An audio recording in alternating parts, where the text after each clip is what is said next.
Domination by the Dogs. Jonesy, we appreciate it. NC State, Mississippi State in the on-deck circle. Will Rogers, 370 passing yards, 3 touchdowns in that big comeback against Louisiana Tech last week. Dogs and Wolfpack coming your way here on ESPN2 in under 10 minutes. ESPN welcomes you to the following presentation of the Southeastern Conference.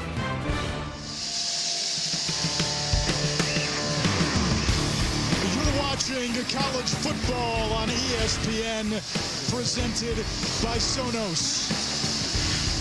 Viva Stark Vegas. The scene in Starkville just a little before kickoff. The fans are back, they're loud, and the cowbells bring us into Davis Wade Stadium. ACC meets SEC on a Saturday night. It's NC State and Mississippi State. Good evening. Anish Shroff alongside Mike Golick. Isn't this sound beautiful? We got fire, we got football. It feels like we're back, Anish. Well, listen, the early season games, especially these non-conference games, they shape conference perception. For the SEC, things went great last week. Georgia beat Clemson. Alabama thumped Miami. For the ACC, things did not go so well. And NC State comes to Starkville carrying the flag for the conference. Yeah, you can throw North Carolina in the mix on that as well. And so this NC State team, a veteran team, a squad with a lot of guys back from last year, now walks in with a lot to prove in a great environment here in Starkville. Yeah, and one of the challenges for NC State will be getting its offense going with this atmosphere. But if their run game was anything like it was last week, they're in good shape. Bam Knight and Ricky Powell Person going at it. And they always say, if you've got 2 quarterbacks, you don't have one. If you've got 2 backs like this, it makes everyone's life easier. It takes hits off these guys early in the game. It keeps legs fresh so that when you're late in the game, late in the 4th quarter, you get a great push from a group that leads this team. Both went over 100 yards last week in a shutout of USF, and NC State ran for almost 300 on the ground. Different story for Mississippi State. Some struggles against Louisiana Tech last week. Down 20 in the 4th quarter. They still managed to pull off the biggest comeback in school history. And if you're a coaching staff, every coaching staff coming off week 1, you're looking for what you can pull. And for this team, for Mike Leach and the staff, they can show their team, listen, we made mistakes early. We were out of position. We gave up big plays, but we kept believing. And Will Rogers helped orchestrate this offense, helped bring them back. When their feet were held to the flames, they responded, and they came out on the other side with a win that can give you a lot of positive things to build off of going here now to week 2. Rogers, especially the second-year quarterback, perfect in that 4th quarter when Mississippi State scored the final 21 points of the game. The challenge tonight for NC State will be handling this atmosphere. We'll tell you how they plan to do that when we come back.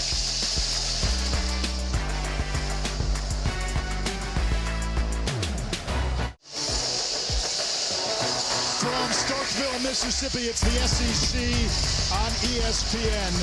Anish Shroff, Mike Golick Jr., Taylor McGregor down on the field. And Taylor, for NC State, first real road game in a couple of years. Anish, they are about to get the full experience. You know, when you come to Mississippi State, it is going to be loud, and you're going to hear this. Lots of cowbells. NC State has been practicing indoor all week long, cranking up the sound to try to make it as loud as possible to prepare for this moment. And then yesterday, offensive coordinator Tim Beck took it to an even deeper level when his quarterbacks were taking their weekly written test. He was banging cowbells in their ear, turning out the lights to prepare for a night game and try to distract them as much as possible. He feels like they responded really well, but he knows this offensive line going to have a really hard time hearing anything, and so the chances of them audibly changing a play on the line of scrimmage not going to happen. Pay attention to the way that they utilize timeouts. Griffin, the electric return man, busted open into the Mississippi twilight. Touchdown, Bulldogs.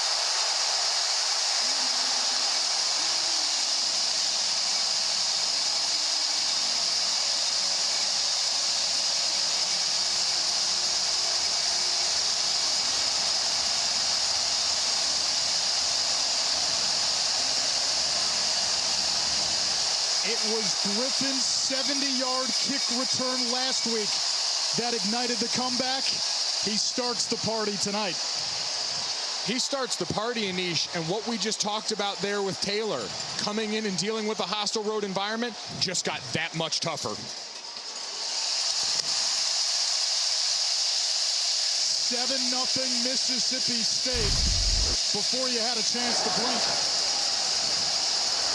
And a couple of great broken tackles in the midst of this. Breaking through the initial wave here, but then you see shrugging off arm tackles, making the kicker miss. And then once he found daylight, pulled away and knew what time it was. Let those cowbells ring out early here. And boy, you want to talk about a way to welcome the fans back in. A roller coaster of emotion last week. You start them off at the high point. Opening kickoff touchdown here.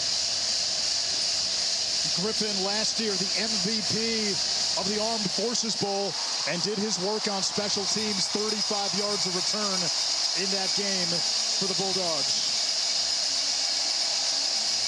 For Dave Doran's team, they haven't played many of these Power 5 non-conference road games. Just the 4th time they're playing one in the regular season in his 9-year tenure.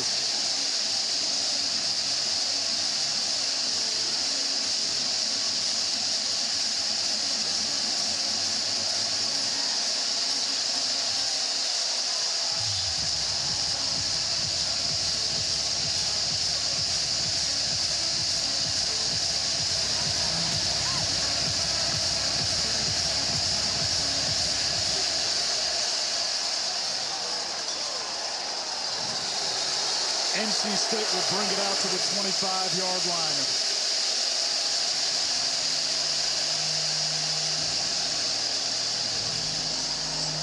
Now the coaches can simulate ringing the cowbells and throwing Tootsie Rolls and markers. Can't simulate this. As a player, I always needed this first series to really get my legs underneath me here. In an environment like this, you've been stressing all week, especially in that group up front. Over-communicate, and that starts with Devin Leary, their quarterback, making sure everyone's on the same page before you snap that ball. He celebrated a birthday yesterday, one of the top signal callers in the ACC. And we get a flag from the get-go.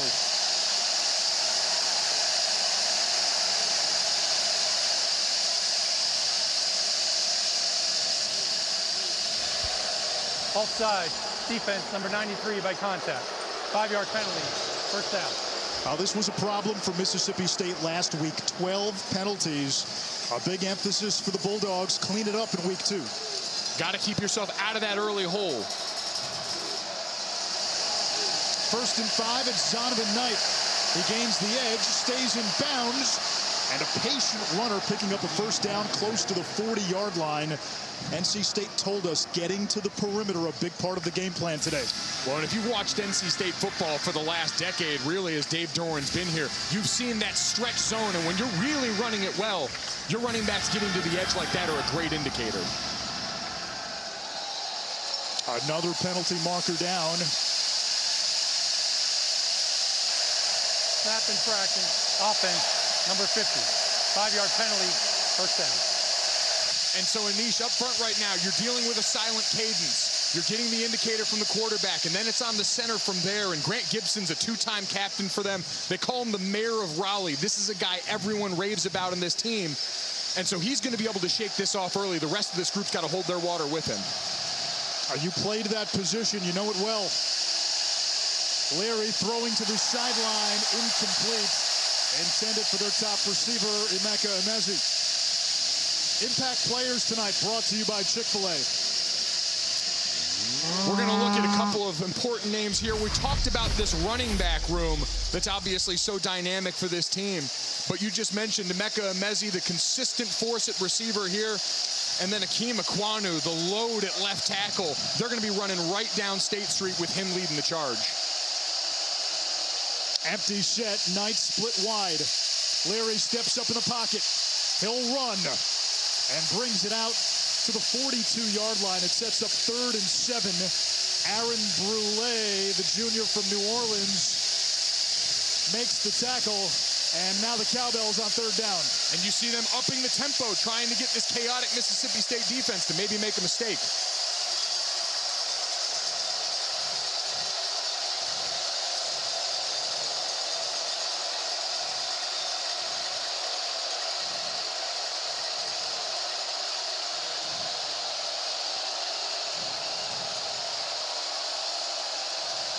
Taylor mentioned it's hard to change the play with this noise. Larry moves the pocket, looking downfield. Nobody open, misses the check down to Penix, and it's 4th down. And you saw the importance there, Anish, of getting up to the line quick, snapping the ball early, because if you want to change the plays, you got to give yourself plenty of clock. But that Mississippi State defense managed to hold up. They're a kitchen sink defense, Anish. They're going to throw everything at you as an offense and see what sticks. And that time, able to force NC State into a punt. Trenton Gill, highest career punting average of any punter in NC State history, will kick it away. And Jaden Walley waits at his own 11-yard line.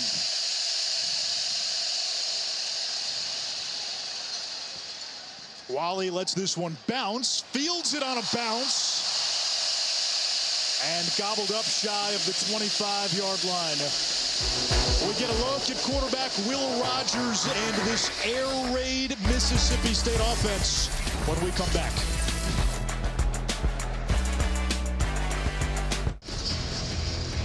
Will Rogers, the second-year quarterback at Mississippi State, played at Brandon High School for his dad, same high school Gardner Minshew went to. He wears number 2. That's because he's a big fan of Derek Jeter, the newly minted Hall of Famer. And last week against Louisiana Tech, instrumental in the comeback, 10 for 10 in the 4th quarter. They need him to be the ultimate distributor in this offense. The air raid time and space. It was once described to me as the triple option meets passing, and he's the quarterback they need to work. A 2-back set to start. Dillon Johnson and Woody Marks. Johnson gets the call, and into the embrace of Drake Thomas. Thomas, Isaiah Moore, and Peyton Wilson, the 3 primary linebackers for NC State, the strength of that defense. The absolute heartbeat, and Drake Thomas jumps off every bit of film you watch for this team. He is fiery, he is downhill and fast, which is the challenge for this linebacker group. Can you be patient against this offense? Rogers to throw on 2nd down. Underneath, it's caught by Makai Polk. The Cal transfer had 10 catches last week. Thomas again to stop. It brings up 3rd down, and that's important for NC State. They said, we'll give up 4 or 5 yards. We have to keep the ball in front of us, and we cannot allow yards after catch.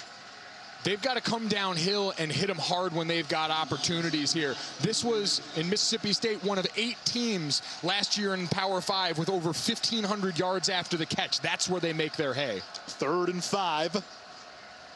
NC State showing pressure. Wolfpack defensive coordinator Tony Gibson said they'll mix up coverages. Mississippi State expecting to see a lot of zone. Rogers on the check down, incomplete, off the hand of Walley, and 3 and out go the Bulldogs. When we talked to Tony Gibson, their defensive coordinator, he said, we've got to take chances when we have opportunities. And watch right here, you're going to see all 4 linebackers up at the line of scrimmage, and then all 3 defensive linemen bail out when they go in and blitz here. Change the pre-snap look and the post-snap look for the quarterback and get him just off balance enough to throw an errant ball.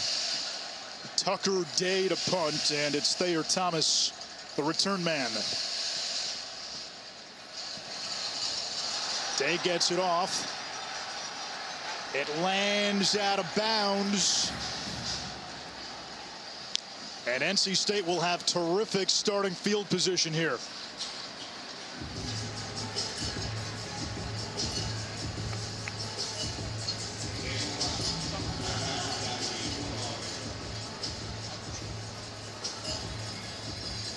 Dave Doran, 9 seasons at the helm now, overhauled his staff prior to last season. They won 8 games, played in the Gator Bowl, lost to Kentucky. Outside of 1 win against Notre Dame in 2016, they really haven't had that big non-conference Power 5 win.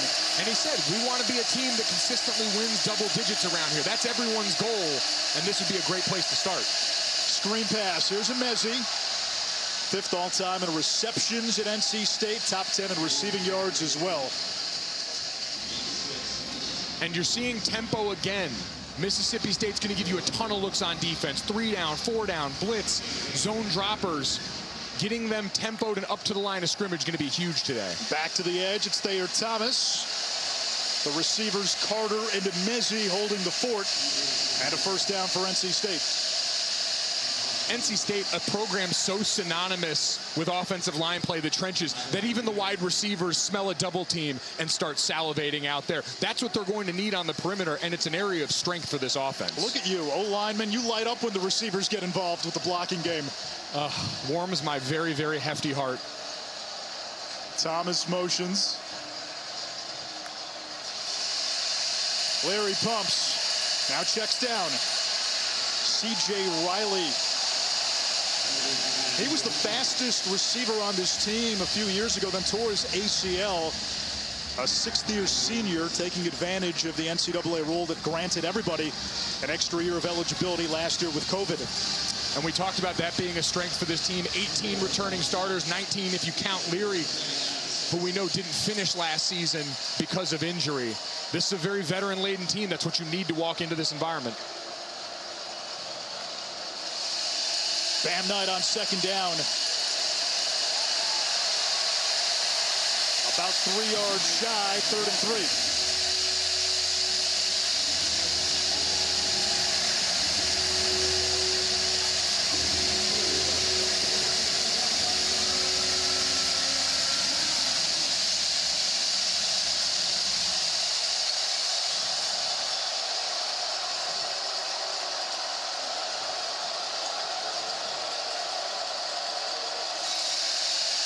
Pressure coming. Larry's got time. Wants a Mezzi. Back shoulder throw. He holds it in. 1st and goal, NC State.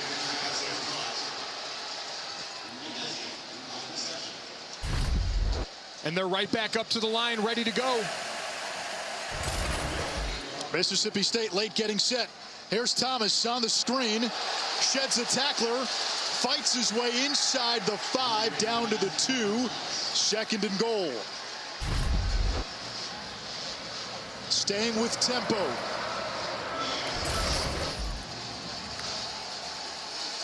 Another screen. Thomas again. Stopped in his tracks. 3rd and goal. Jalen Green, the Texas transfer, and Emmanuel Forbes blew it up. An outstanding job of stepping up to the challenge on the perimeter. Forbes, who had an outstanding freshman season last year. Now, if you're this offense, we know they can run down State Street on that left-handed side, but with 3rd and 5 here, I think about getting Devin Leary on the move. A lot here on this defense they've got to worry about. Ricky Person in the backfield as well, the better pass catcher of these 2 running backs. Now Leary goes wide. Direct snap. It's Person. Jump pass. End zone. Intercepted by Green.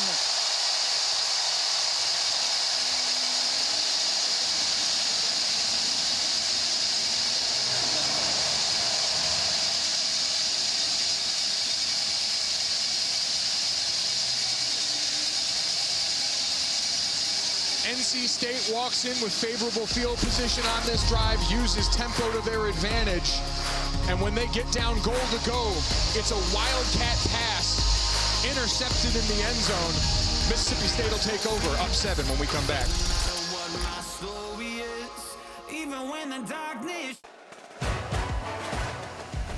ESPN College Football Primetime is presented by Sonos. Experience game-changing sound made easy. And in part by Pizza Hut. Order today at pizzahut.com. A lot to get excited about early for Mississippi State fans. Tulu Griffin takes the opening kickoff back for a touchdown. And Jalen Green coming up with an interception in the end zone with NC State at the doorstep. And when you're a road team coming into a hostile environment, you got a few opportunities early to take the crowd out of it, giving Mississippi State a lot of juice right now if you're NC State. 2nd to drive for the Bulldogs. They went 3 and out the first time, and that play went absolutely nowhere. 2nd catch for Polk, no gain. And you can see right here shades of Tim Tebow in the Wildcat for Florida back in the day. But the decision to throw the pass into traffic right there, it was just never set up the right way. And Anish, with the way you were moving the ball, I didn't see a reason to deviate from your normal O. Why? That's the question. You throw with Person, you get cute down near the goal line, it backfires. Rogers to throw. Line holding up. Rogers taking a lot of time, and he's tracked down by Peyton Wilson, the ACC's leading tackler a season ago. Peyton Wilson in a nutshell right there. Never give up, never say die. They said in Pascalian practice, he's chasing guys 40 yards down the field. They've got the GPS tracker. He is logging unbelievable yardage. That's the kind of energy he brings. They put him on a pitch count because he gets hurt all the time. That's part of the problem. Playing through a bit of a quad injury today. 3rd and long. And this is where you got to start to mix it up if you're NC State on defense. We saw the pressure last time. Maybe drop back, give him some tough windows to throw to. 3-man rush. Rogers over the middle, incomplete, wanted Heath. Malik Heath did not play last week. He was unavailable. Second season with Mississippi State. 4th and 13. Another 3 and out. So Mississippi State has the touchdown. They've got the defensive stop. Offensively, nothing so far. Nothing so far, but looking like you're going to be set up for decent field position yet again. There's no reason to panic on the sideline. That needs to be the message if you're everyone up and down that offense. Be a goldfish. It's the happiest animal in the animal kingdom. 4th and 13. And Tucker Day punts it away. And that's the second one that he has shanked. And NC State will start in plus territory when we come back.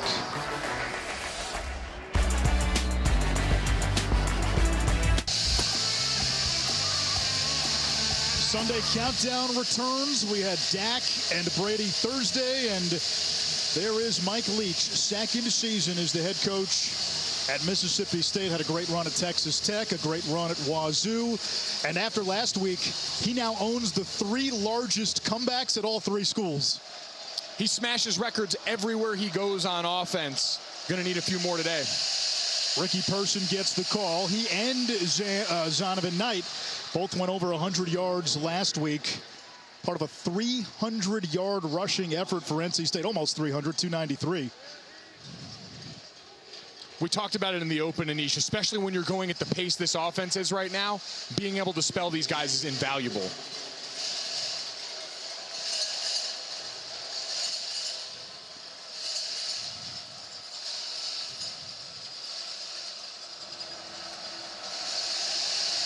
Back to Person. The left side, the stronger part of that NC State line. Taylor.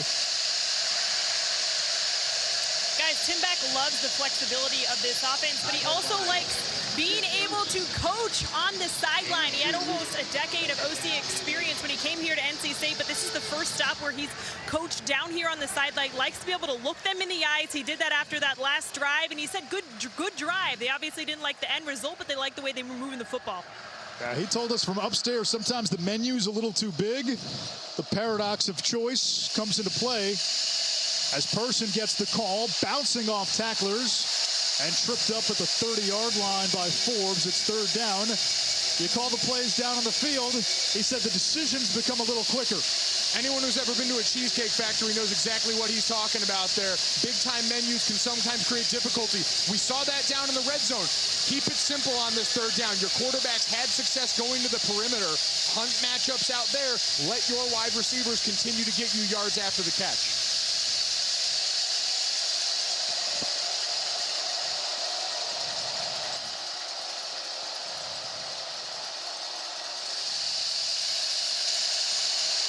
Leary throws incomplete, too high for Porter Rooks. And it's 4th down, and we'll likely see Christopher Dunn. Dunn is the NC State career record holder for most field goals made. And for his career, inside 40, he's 46 of 50, 55 of 63 inside 50. And this one a 48-yarder.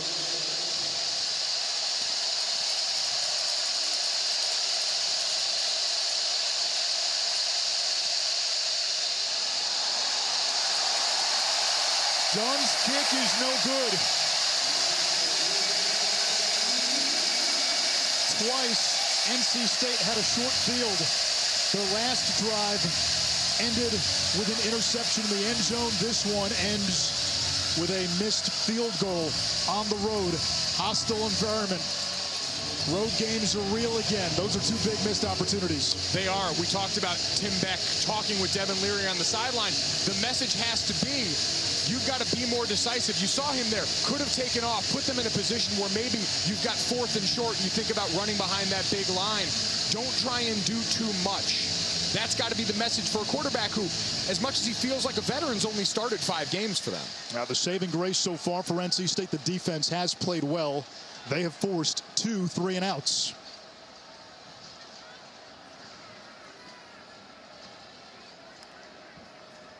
Rogers gives it to Dillon Johnson, and he is tripped up behind the line of scrimmage by Corey Durden, the Florida State transfer.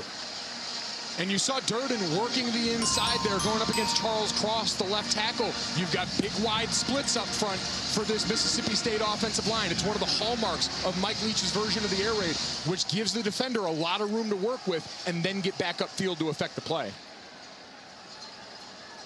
College football tonight. Utah, BYU renew their rivalry. I guess we're not allowed to call it by what it used to be called anymore.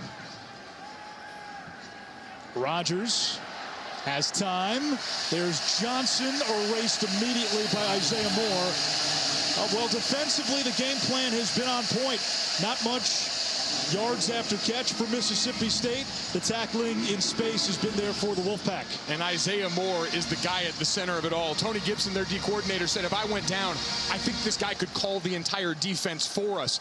And on 3rd down, what have we seen? Them bring zone pressure, them back off and drop 8. I'd expect them to try and heat up Will Rogers and speed up that shot clock in his head a little bit.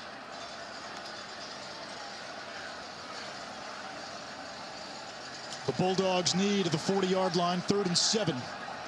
You see the defense checking out of it now, going to play coverage. Jameer Calvin in motion. Rogers' pass nearly intercepted. A dangerous throw. Drake Thomas was in the area.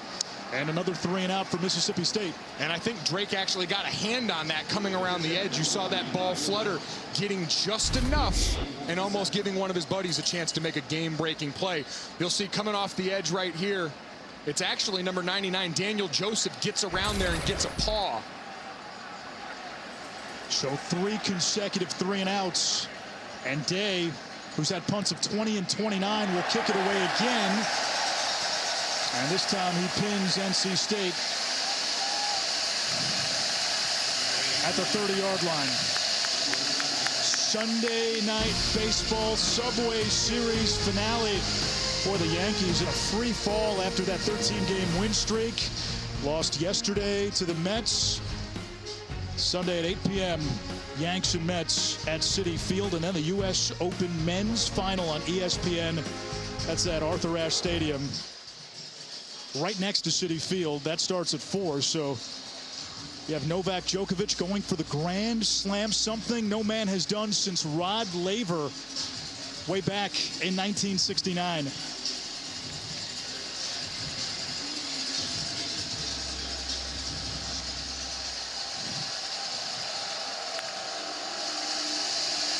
Person devoured behind the line by Colin Duncan, the free safety. We talked about the strength of NC State's defense being the linebacker core. You could say the same thing about these linebackers and safeties. Colin Duncan loves to be downhill, run up and hit. NC State's been running to the left heavy in the last couple of drives. They're going to need an off-speed pitch. Maybe leak Devin Leary out the backside of that, get him on the move as this defense starts to key in. Now that is the strength of this NC State O-line, with Ekwonu anchoring that left side. Messi makes the catch, stretches across the 35. A gain of 7, 3rd and 5. And again, for Devin Leary, got to make the picture clear right here. We saw him connect down the field with Emeka Emezi. He's the guy I'd be watching on this 3rd down. Right at the top of the formation, singled up.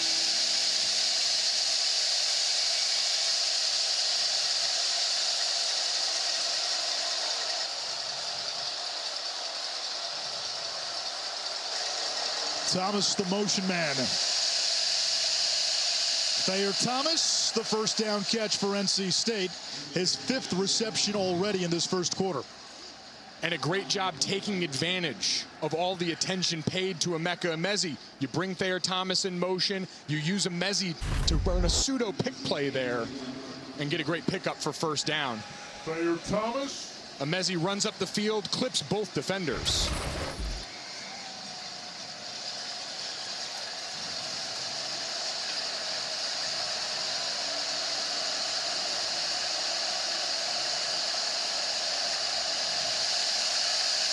Leary to throw, has time, clean pocket, and completes his pass. Devin Carter, the 6'4" redshirt sophomore who had a big 51-yard catch last week. This is exactly what you need. This is the spot where you can pop a run when the tempo kicks in. We come up on a minute to play in this opening quarter. And Person for a short gain, 2nd and 9.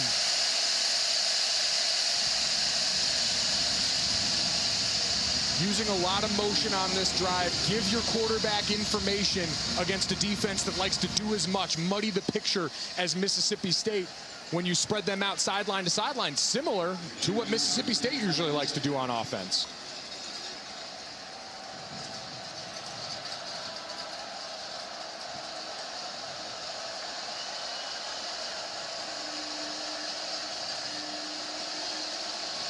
'29 Tootle, a tight end, but a converted wideout in the game for NC State. He had a touchdown last week. Bulldogs bring the pressure. Good protection. Thomas is open, close to the sticks. And 3rd and 2 coming up.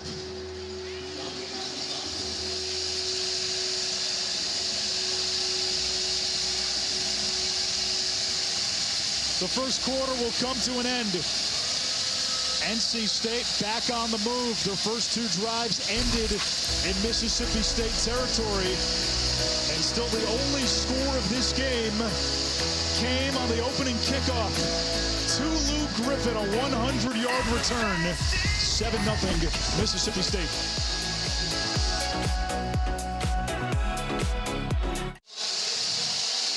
And Ashraf Michaelic Jr., Taylor McGregor with you. Saturday night in Starkville, Lou Griffin's kick return to open the game, the only scoring. NC State dominating the stat sheet, trailing on the scoreboard. On 3rd down, and Person engulfed. Sherman Timms led the charge. It's 4th down for NC State. A decision now from inside the 40 for Dave Doran. And I think you got to go for it. You're in no man's land here. Your quarterback's been dealing an outstanding job by Sherman Timms, understanding what their tendencies are. They're going to run left. They want to make it obvious. That time he knifes underneath.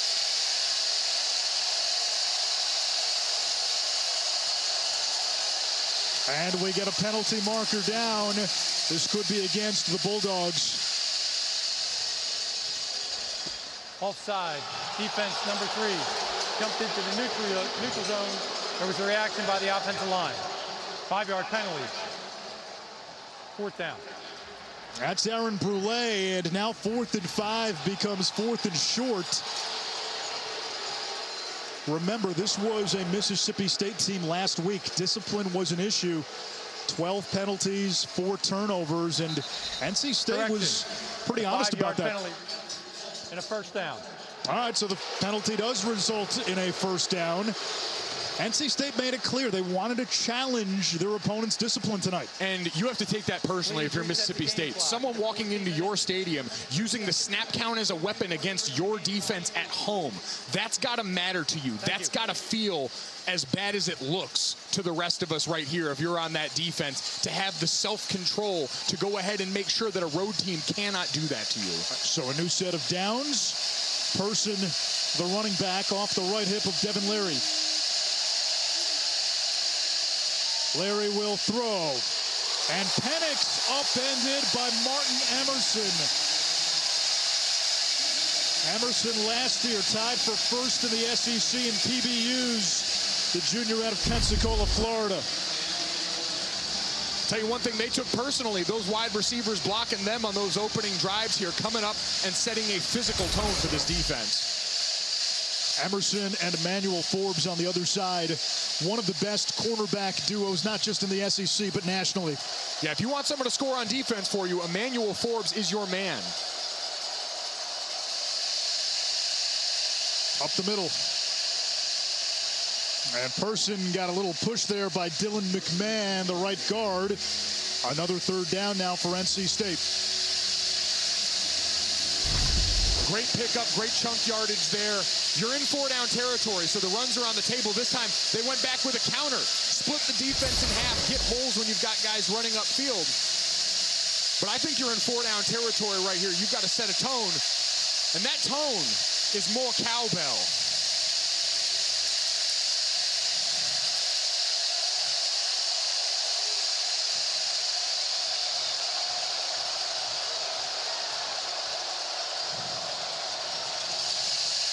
There's the pressure on the slant, incomplete through the hands of Carter. It's 4th down.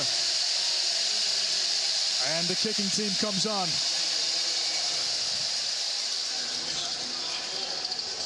NC State's been dominant on both sides of the balls between the 20s, but this right now has to be points on the board for them. Your defense has been standing on its head for you, NC State sideline.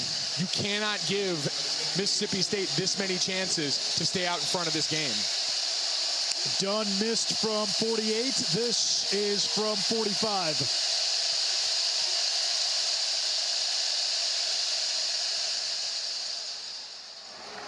And Christopher Dunn gets NC State on the board.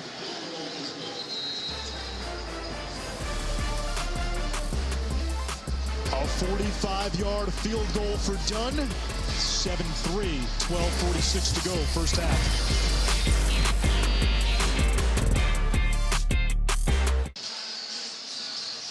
Mississippi State to receive after an NC State field goal. Tulu Griffin has a 100-yard kick return for a touchdown in this game.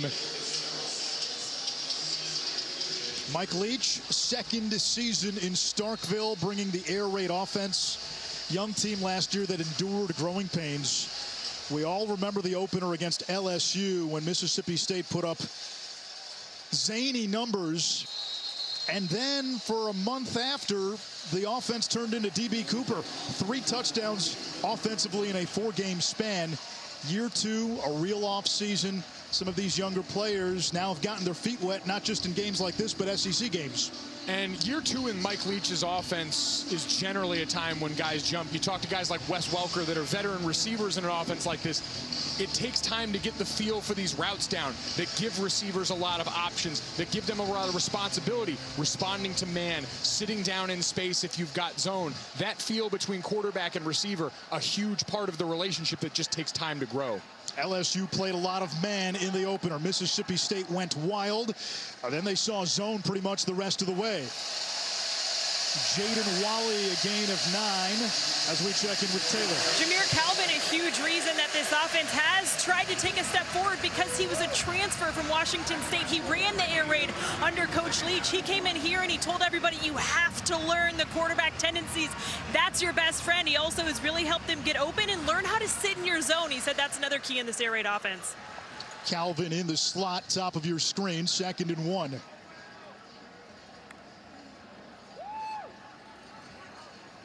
Rogers finds a soft spot. It's Caleb ducking his first catch as a Bulldog. A flag down back at the 32.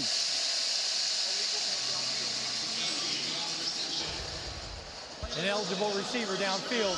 Number 6 was on the line of scrimmage and was covered up. 5-yard penalty, 2nd down. And we talk about penalties, Anish. Got to have 4 guys back off the ball in the backfield. These are the little mistakes as your offense is starting to get some rhythm that can undercut drives. You see right here at the top of the screen, both guys, that term covered up just meaning you've got 8 guys on the line of scrimmage when you can only have 7, make him ineligible like he would be on the end of the line of scrimmage. That's usually on the receiver. It means you lined up wrong.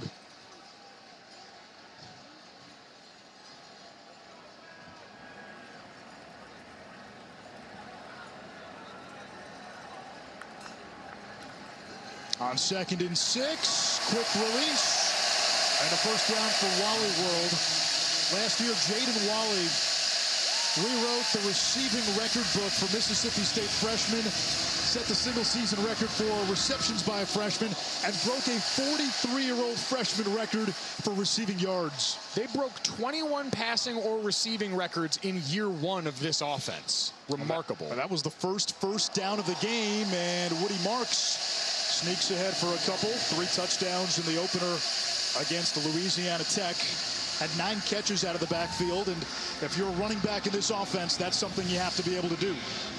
He did have a career-high 12 carries last week in this offense. I know everyone thinks Mike Leach is never going to run it, but if you get obvious box looks where it's 4 guys in there, 5 and the guys hanging outside a little bit, he's going to give these linemen a chance to tee off. And throwing the ball a NCAA leading almost 50 times a game last year, those guys are relishing that chance. All the Leach disciples these days, Neil Brown, Dana Holgorsen, Lincoln Riley, joke about, hey, we're probably running the ball too much for Mike Leach's taste. As we get multiple flags, right tackle Scott Lashley flinched. False start, offense, number 78, 5-yard penalty, 2nd down. Lashley, the Alabama transfer, an absolute mountain of a man, but both lines of scrimmage really having trouble holding their water right here, and it's undercutting all the positive stuff we've seen from Will Rogers. Now, this was a team that was penalized a lot last year, already 4 today, 12 last week. Marks and Johnson both in the game. NC State flashing pressure. They'll rush 4. Rogers throws wide open. Johnson, does he hang on? He does. A first down for Mississippi State and a confidence booster for Dillon Johnson, who struggled last week. A confidence booster for this offense, Anish. He just gets lost in the shuffle. All the routes coming right to left across the field. The running back swing in this offense is like the dive in Navy or Army's triple option offense there. And if you don't cover it down, they're going to beat you with that first and foremost. Marks led this team in receptions last year with 60. This offense is built front to back off the running back as a pass catcher. And Johnson last week had a couple of drops, a fumble. Picks up 15 there. Bulldogs at midfield.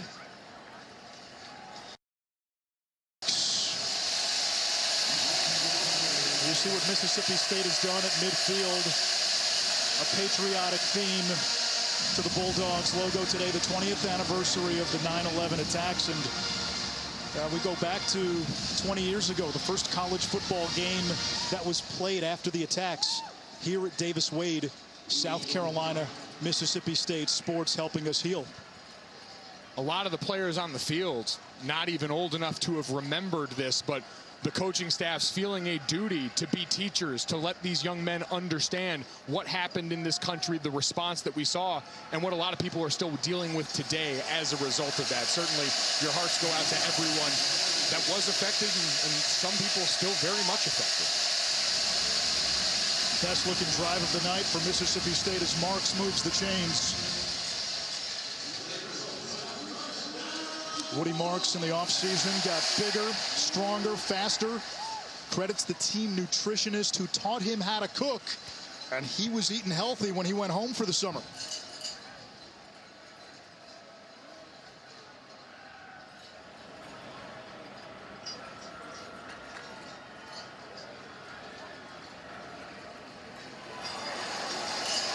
Brought in by 𝐿'Tulu Griffin.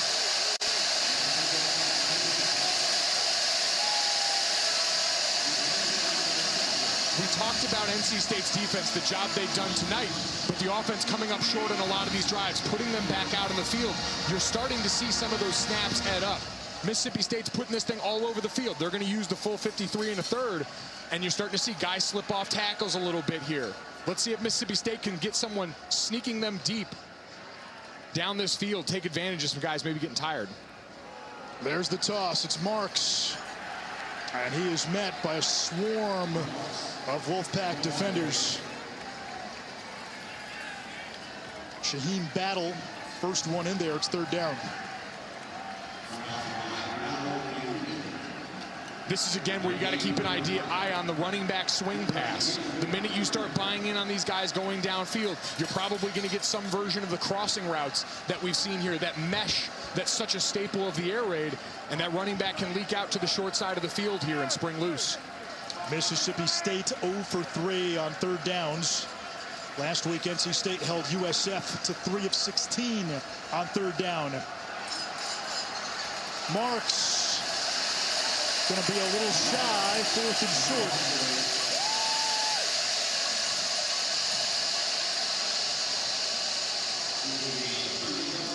Going back to the same play, getting down close there. Mike Leach in this offense found a look they liked up front.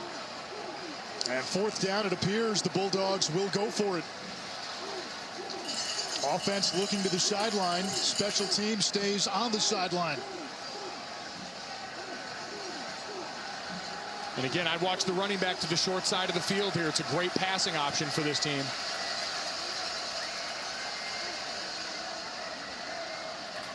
Play clock down to 5. And a timeout by Will Rogers. Timeout. Their first of 4th the half. and 1, Mississippi State. Ball on the Wolfpack 30 on the other side.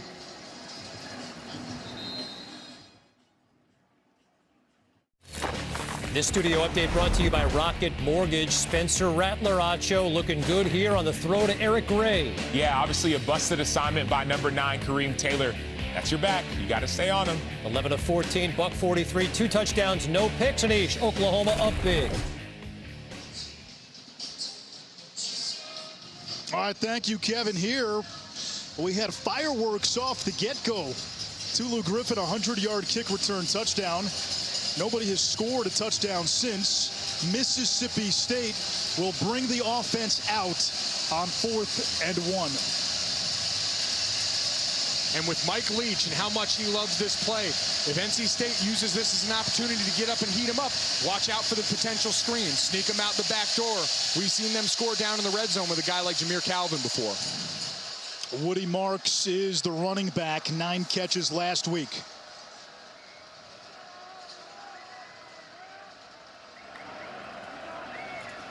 Rogers looks to Marks, and he is tackled for a loss. A stand by NC State. Shaheen Battle, the corner, with the TFL.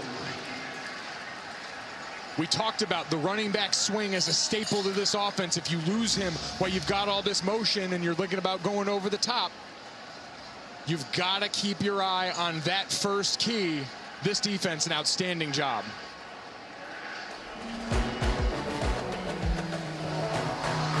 Huge stop for NC State on 4th down. 7-3, Mississippi State. We'll be back.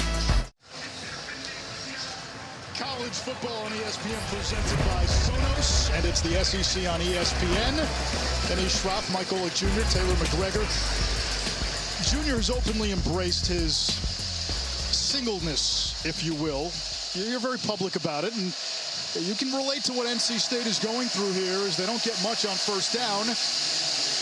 The Wolfpack get in the red zone. They're flirting. They're talking. It looks like a good night. Then the red zone turns into friend zone. Sorry. No, you know what? I knew we were going to get here eventually. It's better we get this out of the way in week 2 right now. My mom's listening and horrified. Downfield and through the hands of Carter. They missed a chance there. 3rd down and 9. But the parallels are uncanny, and that right there was the key. NC State's got to now find a way to try and manufacture some chunk plays here. A running back wheel down the field like we saw Person catch last week against South Florida, because the dink and dunk has worked between the 20s, but they haven't found the secret yet, much like me. I'm trying, Mom. I'm trying.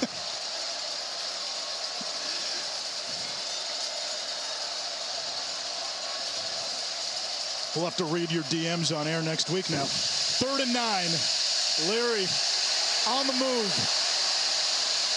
And has to throw it away.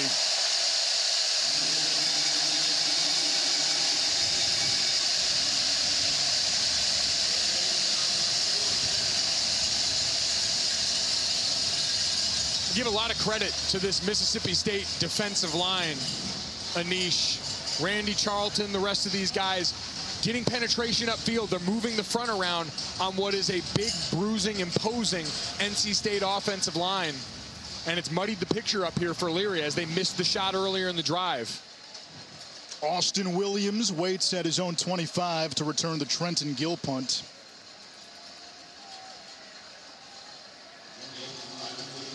Play clock down to 1. Good kick. Williams inside the 20 calls for the fair catch. Mississippi State still looking for that first offensive score of the night.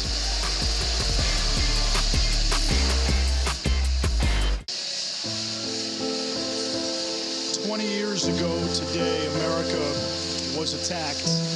9/11. It's been 20 years. Our spirit may have been shaken, it was not broken. And sports helped in the healing process, returning us to some semblance of normalcy. Maybe there's a little bit of a mirage there, but that's okay. Just a few days after the 9/11 attacks, it was a Thursday night game here at Davis Wade, South Carolina and Mississippi State. First college football game since the attacks. For Dave Doeren, 9/11 rings home on a different level. His dad, Bill, was scheduled to fly from Boston to LA. He would have been on one of the 2 hijacked planes. Bill's ride never showed up. He didn't get on the flight. Dave Doeren recounting that story to us yesterday as Johnson makes the catch for a short gain. He talked about the stress that he had as an assistant at Montana. His sister called him frantic. Finally, they were able to get a hold of their father, Bill, whose birthday happens to be today. And Bill is with us. He avoided tragedy, but you can only imagine how harrowing those hours must have been for the Doeren family. Terrifying for that family. We saw 𝐁𝐮 𝐤𝐤𝐿𝐵 and the folks on game day did a great job talking to a lot of the coaches that were coaching through that day, that were affected by that day. But the meeting room for us went quiet. You could tell for Dave Doeren, this is something that certainly never gets easier. And at that point, he's on the lucky side as we see Peyton Wilson right now, the player down for NC State. Few guys try harder than Peyton Wilson. He's battled injuries in his career, played hurt most of last season. First team All-ACC linebacker.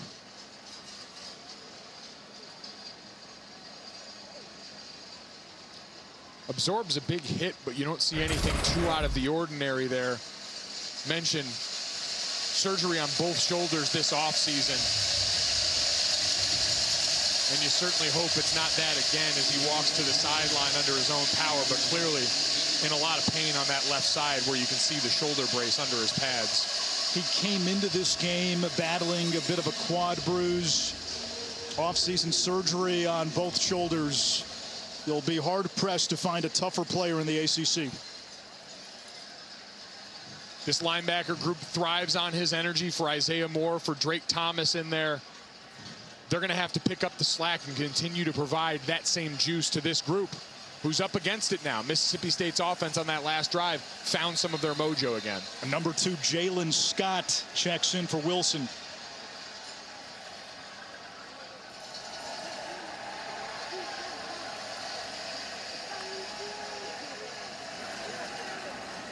Three-man pressure. Rogers downfield into traffic. It's broken up. No flag. Calvin the Wazoo transfer the intended target. Tanner Ingle in coverage. Tanner Ingle's a guy Tony Gibson, their defensive coordinator, singled out and said his energy on the field is great for us. Now, get 3 targeting penalties last season, so he's a guy that can border on reckless at times. But they said this defensive group feeds off him, and plays like that when he is in control, you can see why. Calvin a little shaken up at the end of the play. He comes off the field. 3rd and 7. We have yet to see an offensive touchdown tonight.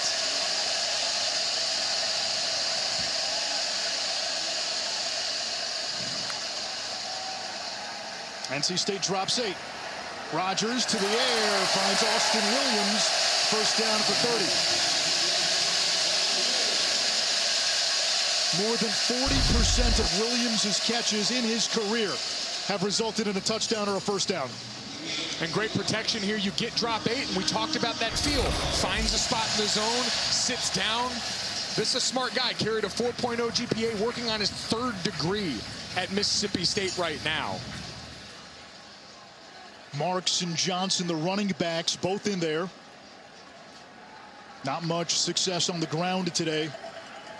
Rodgers to the air, chased, escaping, and throws it away wisely. Corey Durden, a Florida State transfer, in pursuit.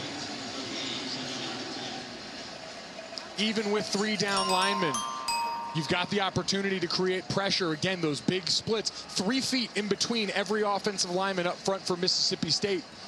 And so for North Carolina State coming into this game, their goal was to get some twists, to get some stunts up front, to try and make use of all that space. Explain to our viewers why they use those wide splits offensively. They want to make the picture clearer for Will Rogers. You spread guys out. Now all of a sudden, if a linebacker's leaning because he's going to blitz, he's got to show it a little more because you've spread them out naturally with that group. You get angles and one-on-one run blocks. It's all to try and make this picture a little more simple for the quarterback who's directing traffic. A dropped pass by Makai Polk, and it sets up 3rd and long. Rogers spreading it out today.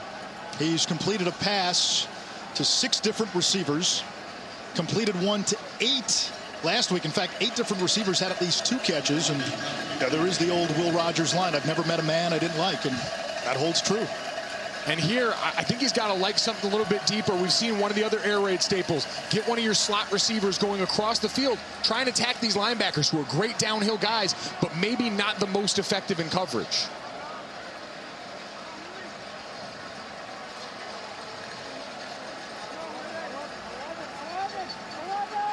Rogers, and that is caught. Let's see where they spot him. It'll be awfully close. Wally the catch, and he appears to have enough. It is a first down for Mississippi State.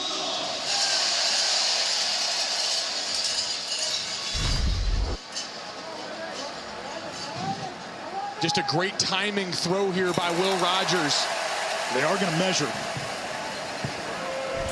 And you saw it, number 13, Tyler Baker-Williams, who's a great important player in that nickel spot on this 3-3-5 defense.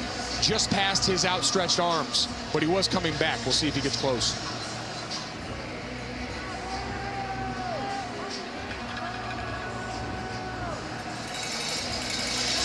It is enough for a first down.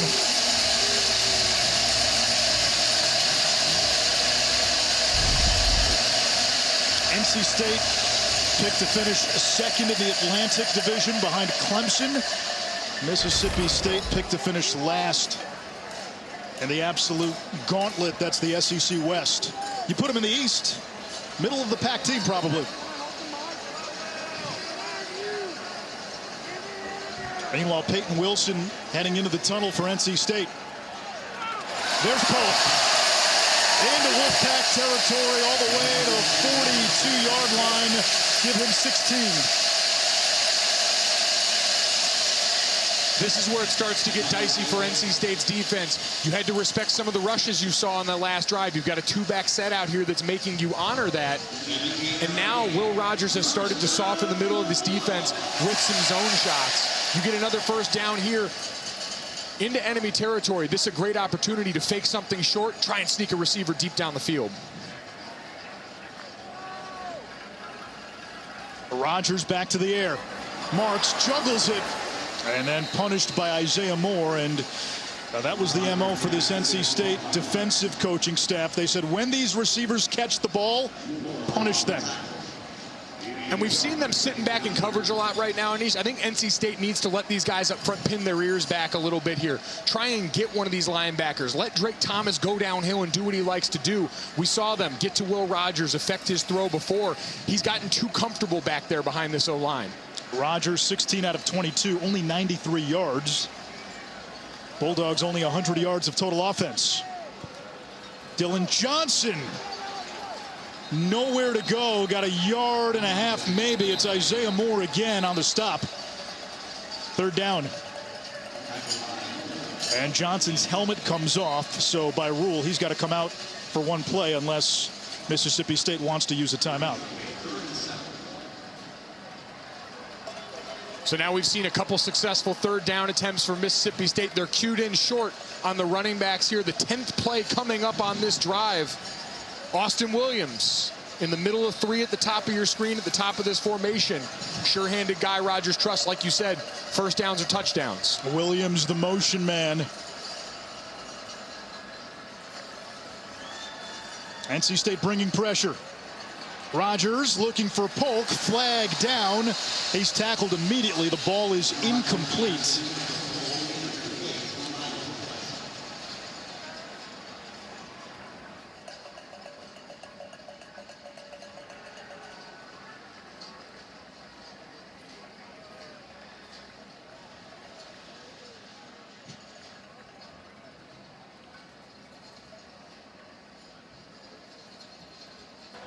Holding, offense, number 58.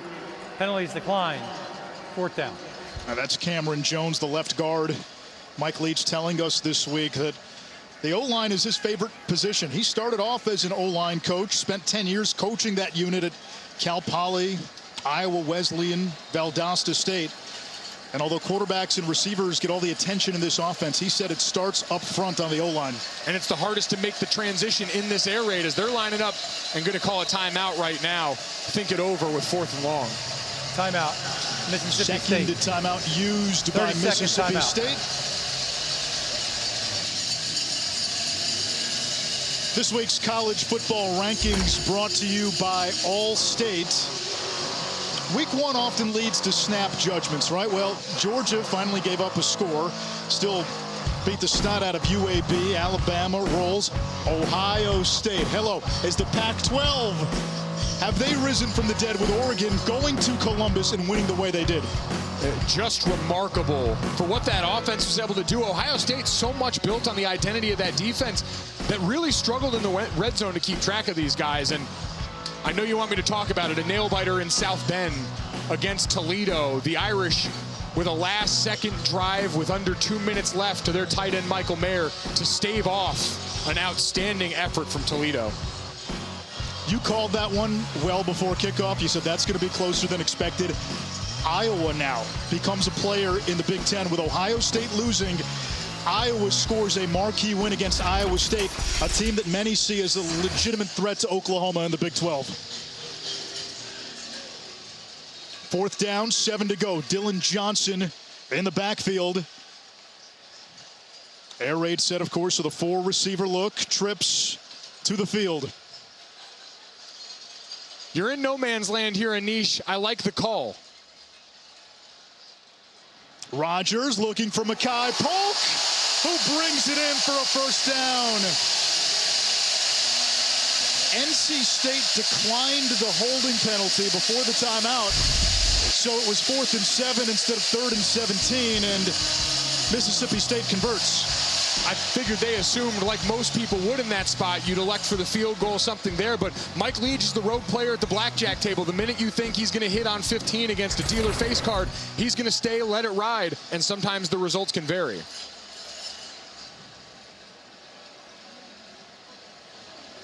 Less than 2 minutes to go in this first half. 4 catches for Polk. The toss to Johnson. And upended shy of the 20-yard line. We've gotten word that Peyton Wilson has been taken for x-rays now in the locker room. That's a significant loss for NC State, leading tackler in the conference a year ago. And a guy we talked about who's built up that stamina to fly all over the field. Now you're getting guys not nearly as used in Jalen Scott as they're looking at that shoulder. Not as used to flying around the field for this many snaps, having to cover this area of the field. It concerns you. He had surgeries on both shoulders in the offseason. 13th play of this drive. Polk, the motion man. Rogers taking a shot downfield. Caught for a touchdown, Malik Heath.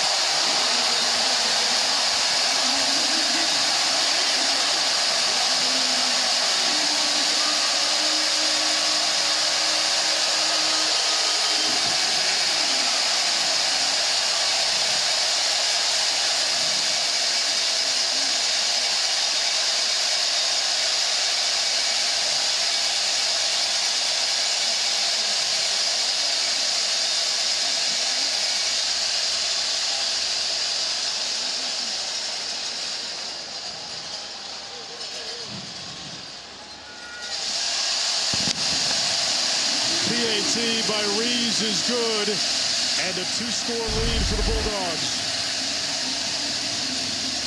Anish, you look at this play, NC State risking it again, bringing pressure, which means you have one-on-one on the outside. And Shaheen Battle never able to get his head turned back around. An outstanding job of getting on top and stacking the receiver for Malik Heath and then getting the foot down. This defense, coached by Zach Arnett for Mississippi State, has held NC State's experienced offense to a field goal. They've played their best once the Wolfpack have gotten inside the 40-yard line, and it's been timely plays. The touchdown to Heath, the kick return to begin the game. Kevin Connors is in the studio tonight.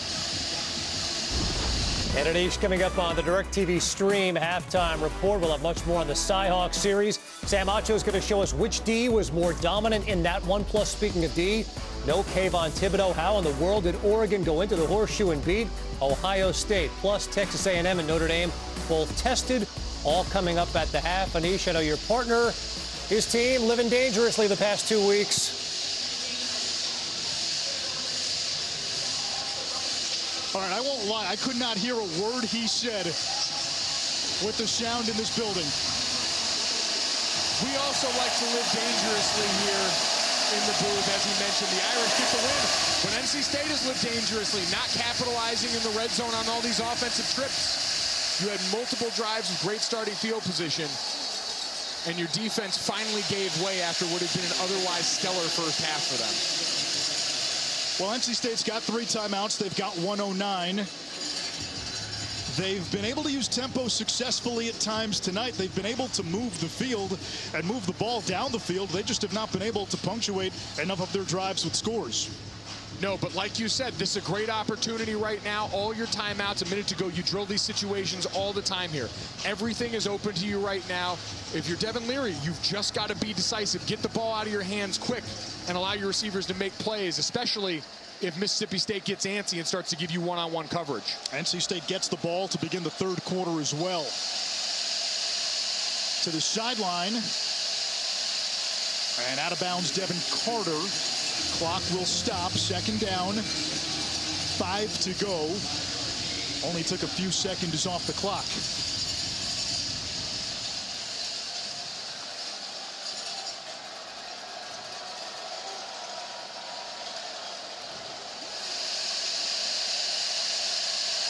Over the middle, Zonovan Knight. And a first down for Bam using the dive. That'll momentarily stop the clock until the ball is spotted.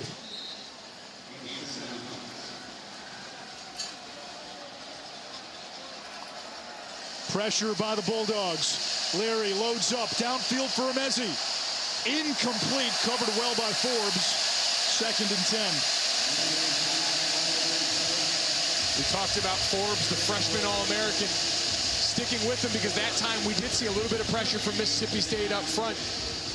Devin Leary had what he wanted. Vertical routes, 4 verts going for his guys. Gave him a shot.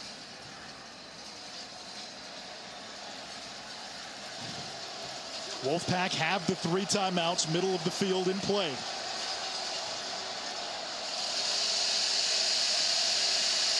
Leary into coverage, incomplete. Wanted Carter.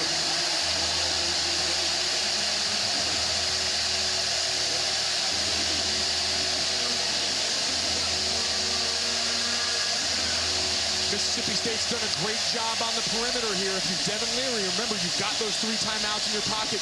Don't be afraid to exploit a matchup in the middle of the field and be ready to bang that timeout.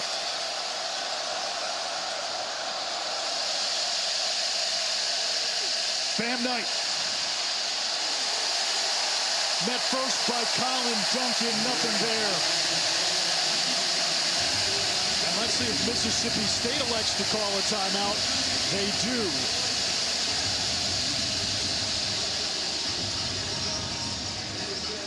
Let some precious seconds run off the clock. Mike Leach, you know, that bag of tricks runs deep. We saw the 4th and 7 decision after the decline penalty by Dave Doran. Please reset the game clock to 30 seconds. But again, you look at that spot and say 4th and 7. You decline it, maybe get a punt, maybe get a field goal, but Mike Leach is a guy that is hard to predict.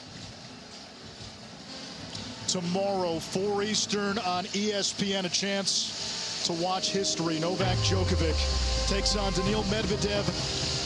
U.S. Open men's final. Joker looking to complete the calendar slam. Last player, men's or woman, to have a calendar slam. Steffi Graf did it in the late 80s. The last men's player, Rod Laver, back in 1969. We are in the golden age of men's tennis. We've been in that age for almost 20 years. Federer, Djokovic, Nadal, 3 of the best to ever play.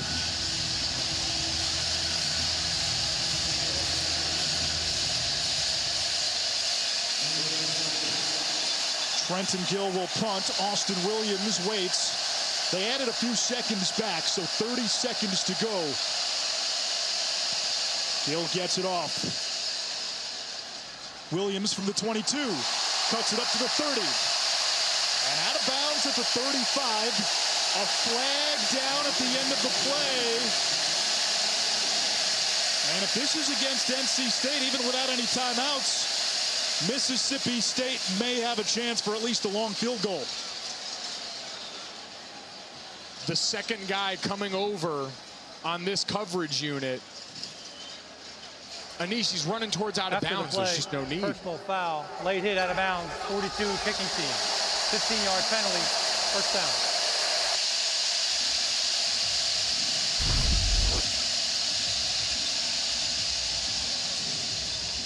We talked about the second guy in here going towards out of bounds, wrapped up.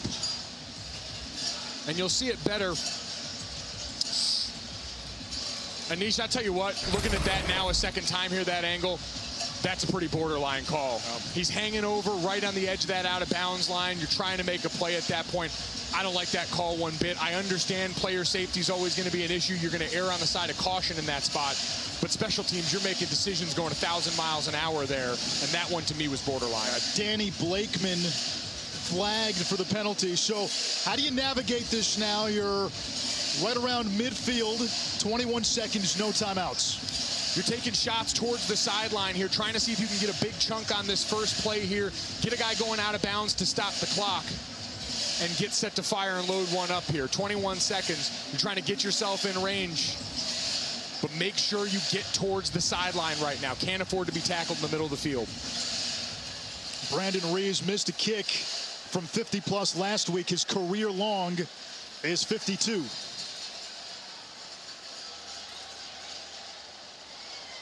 From midfield.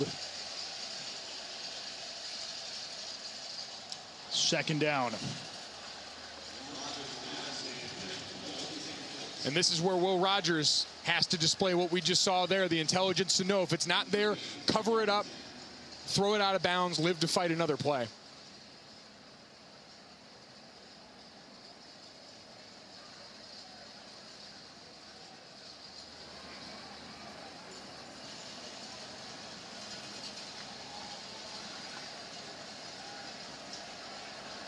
Rogers caught and a big hit. A flag comes in, back by the line of scrimmage. Tyler Baker Williams made the tackle.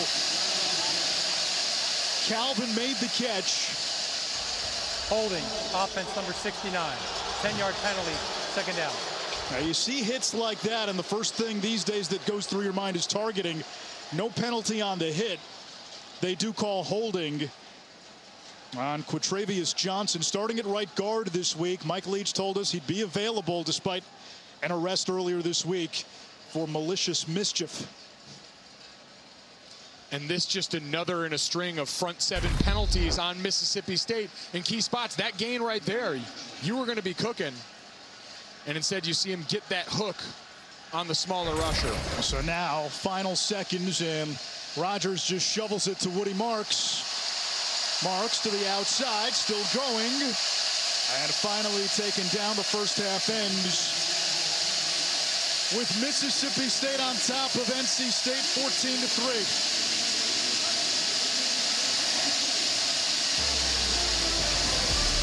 Georgia's beaten Clemson, Bama beat Miami. We saw Pitt get Tennessee earlier today. SEC on top of the ACC as we go to halftime. And Kevin Connors. This halftime report is presented by DirecTV Stream.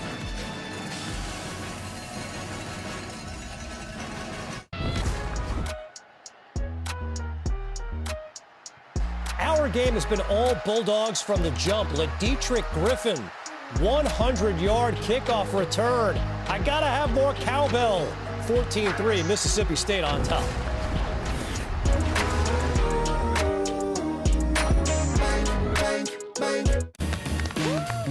Life is for learning, and that doesn't stop with graduation. A great university goes far beyond campus. It allows you to see the big picture. A great university gives you tools, community, partnership, a launch pad. You don't just go to NC State University. You take us with you. NC State. Think and do.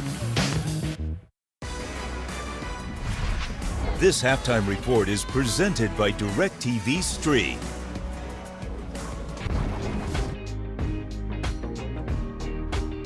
Will Rogers isn't afraid to throw the ball either. Malik Heath hauling it in. Dogs up by 11, second half on the way. Right before my eyes, I had you to hold me down. Right before College football on ESPN is presented by Sonos. And this is the SEC on ESPN. All the fans are back. They're loud, they're raucous, they're roaring. Stark Vegas at night, and Mississippi State has a 14-3 lead on NC State. Another ACC-SEC showdown. And Ishraff, Mike Golick Jr., Taylor McGregor down to the sideline. If you came here for offense in that first half, there wasn't a whole lot of offense. Both defenses dictated. Really an incredible defensive struggle. NC State's defense holding up a lot of their end of the bargain when that offense struggled a bit at the beginning. But eventually, too many opportunities, and Will Rogers and that Mississippi State offense were able to manufacture some great shot plays down the field. Open this thing up. The Wolfpack will begin at the 25-yard line as we take a look at our drive recap brought to you by Expedia. And this was some of those pinpoint throws that we talked about here. Will Rogers stepping up big time. That on fourth down to keep this drive alive. An outstanding play from his wide receivers. And then you get man coverage down in the red zone. We've talked about what this offense can do when you've got one-on-one matchups. And Mike Leach had to be smiling seeing that for Malik Heath down there at a pivotal point of this game. Almost 300 rushing yards last week against USF. Just 39 in the first half today for NC State. And they will feed Bam Knight, who gets the edge and stuffed shy of the 30. Down to Taylor. Well, Anish, it is still really hard to hear, and that was the first thing I asked Coach Doran. Do you feel like the atmosphere is impacting his offense at all? He said, no, it's completely on us. He said, we are 2 for 9 on third down. We have to be better. We have to finish drives. But he said, credit to Mississippi State for the way that they've shut down our run game. He said, we feel like we got it going early, and then they made adjustments. And he said, here in the second half, we have to pick that back up. This run game, a huge part of this NC State offense. They averaged better than 7 yards a rush in the opener, less than 3.5 tonight. Larry bootlegs. And it's the quarterback run. Devin Leary taken out of bounds by Cameron Young. Third down, so this is what Taylor was talking about. Can the Wolfpack be better on third downs? And it starts with protecting up front. Mississippi State's defensive line has done a great job getting pressure even when they haven't been blitzing here. Jaden Crumity, Randy Charlton, these guys have been knifing up field.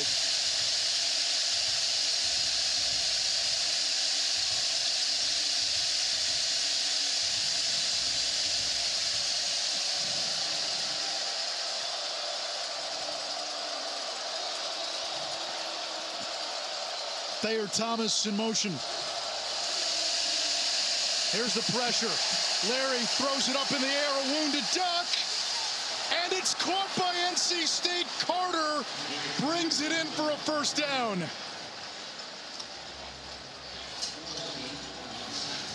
Let me tell you what, Anish, there's no fancy breakdown for that. That is not a ball that should have been thrown. And that is a ball they somehow managed to catch. Now, Carter's a big target here. That's a 6'4" body. You give him a chance, but throwing back across your body in the middle of the field, I think we're all taught from the time we're in Pop Warner that's a bad idea, and somehow it works out. NC State gets a fortunate break. Bam Knight again has an opening to midfield, churning, lost the football at the end, and the Bulldogs jump on it.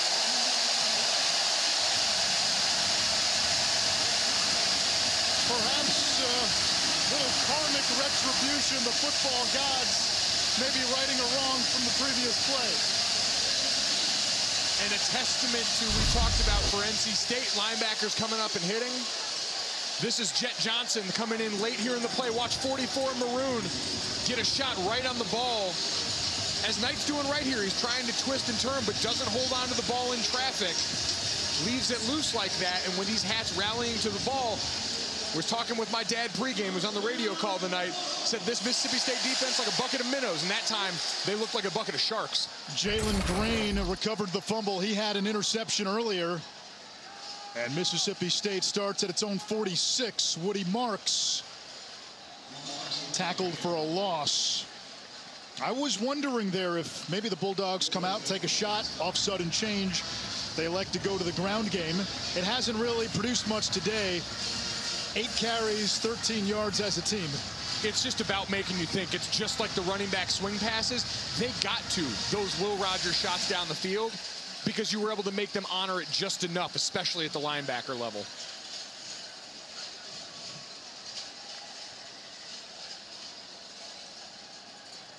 Rogers throws. Austin Williams wide open. Inside the 25, pushed out by Engel. And there's the shot. And this is built off another one of those short plays. They fake the wide receiver screen to that formation. You see Will Rogers pump out towards the sideline.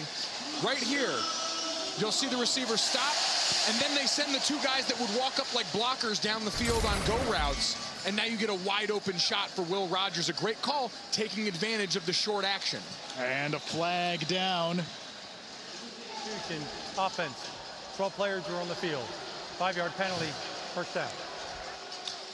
This has been the ebb and flow for Mississippi State. Great play, holding call. Great play, illegal substitution. And now they're down near the red zone here. So they're going to have a chance to erase this mistake, but you've got to stop shooting yourself in the foot if you want to keep NC State out of this game.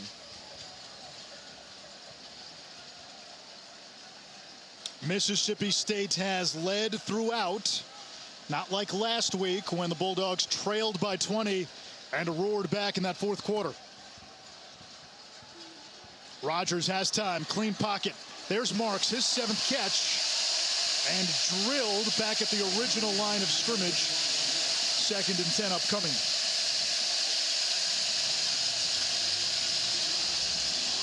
And again, you've got all this respect on the perimeter here. Won't be surprised when we see Jaden Walley, number 11, or maybe Jameer Calvin, number 6, coming across the middle of the field from left to right, from right to left. Again, that Y cross, such a huge staple of the air raid. And when you've got as much attention now on the outside for what you've done on this drive, that middle of the field can start to open up if you get another 2 safety look here. Dillon Johnson replaces Marks in the backfield. 2nd and 10.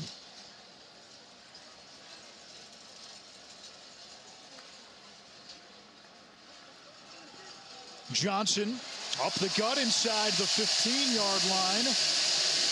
3rd down coming up. Daniel Joseph with the stop. Still surprised we haven't seen a wide receiver screen for Mississippi State tonight. 3rd and short right here, again, with a coach who loves to gamble. Could be a great spot to try and pop someone loose for a walk-in touchdown, as NC State's love to get aggressive as we get closer and closer down here and those windows start to shrink. Last week, Mississippi State 5 trips in the red zone, 5 touchdowns. 1 for 1 tonight with a touchdown.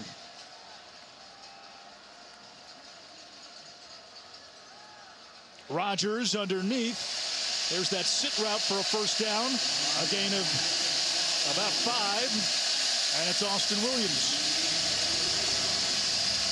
We talked about they led FBS football in just over 50 attempts a game last year. it turns into a ball control offense. Time of possession is not something you'd think of for an air raid school, but this is how they want to live. Slowly, death by 1,000 cuts.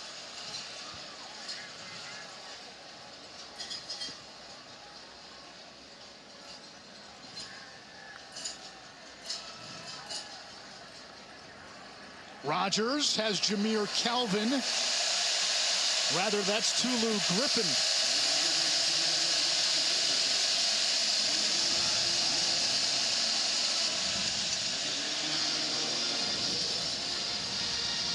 And this is the area you saw it on that last play. Those crossing routes in the middle of the field start to become an option here. Try and spring a guy loose if you've got man, but you've seen these receivers very comfortable starting to see these zone holes in NC State's defense. Wally Williams and Polk bunch to the right. Rogers looks that way, looks off, has a running lane, now throws it into the end zone, touchdown! Welcome to Wally World.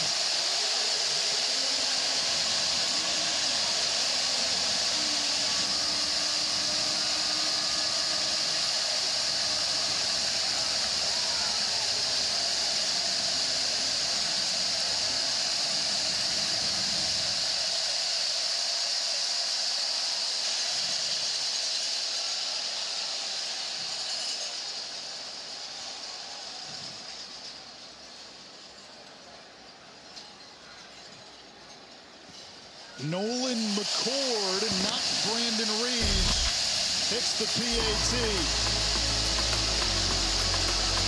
It all starts with the quarterback all the time in the world on the three-man rush, keeps his eyes downfield, and makes him pay off the turnover.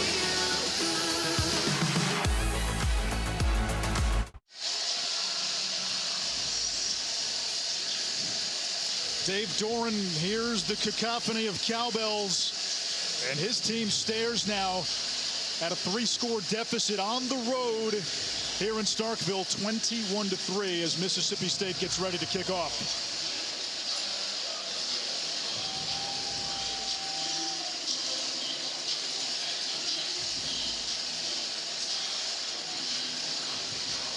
Scott Goodman will kick it off to Bam Knight.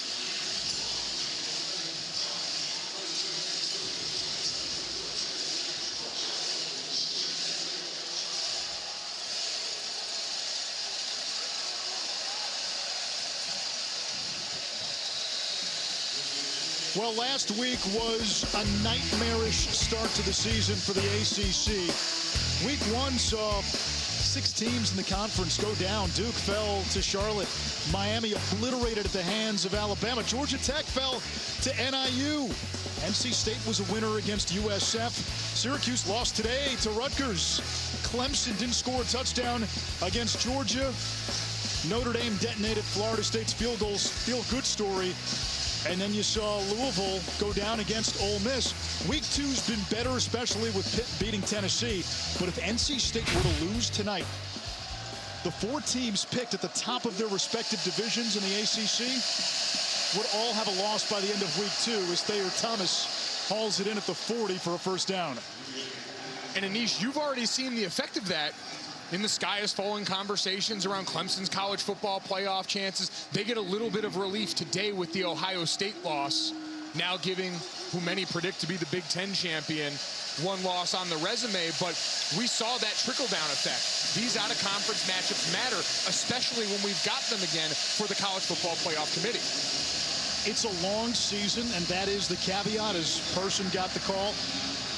But these early season non-conference tilts shape conference perception, and look at what's shaping up right now. Mississippi State was picked to finish last in the SEC West. NC State picked to finish behind Clemson in the Atlantic. And this was something we didn't get last year. Heather Dinich, who does a great job covering the playoff for us, and that selection committee knows they were looking for these resume points, these data points again in 2021, as we get another catch here by Devin Carter. Very close to a first down, and it looks like he's got it.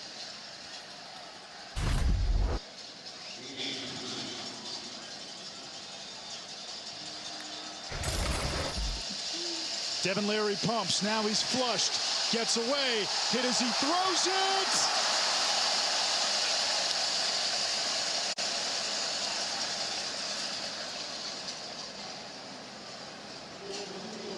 Anish, Devin Leary. Hold on, the ruling on the field is a fumble. Sorry, Mike. NC State does recover. And now they can look at that to see the ruling on the field of the fumble recovered by the offense. The previous play is under further review. So they'll see fumble or incomplete. Was the arm going forward is what we're checking. Yep, and was the hand in the ball as the arm's going forward here? If you see that empty hand going towards the ball, we're going to let them look at that. Take a step aside here. We'll look at it on the other side when we come back.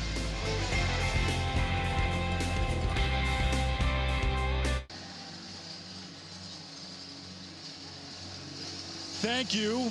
More worry for the ACC. App State, a couple of years ago, knocked off South Carolina and North Carolina. Play was reviewed. Call was confirmed. It was a fumble. So that settles all of 1 yard. Instead of 2nd and 10 and an incomplete pass, it's a fumble and 2nd and 11. And the coaching point is still the same. We've got to see Devin Leary get the ball out of his hand quicker in those spots. Leary played in 4 games last year, then broke his leg against Duke. Screen pass, nearly intercepted. Tyrus Wheat, who had a pick last week, almost had another. Just a great job reading the release by the running back. BC doesn't buy into the offensive lineman letting him go past, doesn't sell enough on the screen up front. Has NC State been too predictable offensively tonight? Absolutely. It's been all run to the left here. It's been everything short. This has not been a unit that's been able to get Mississippi State off balance at all up front.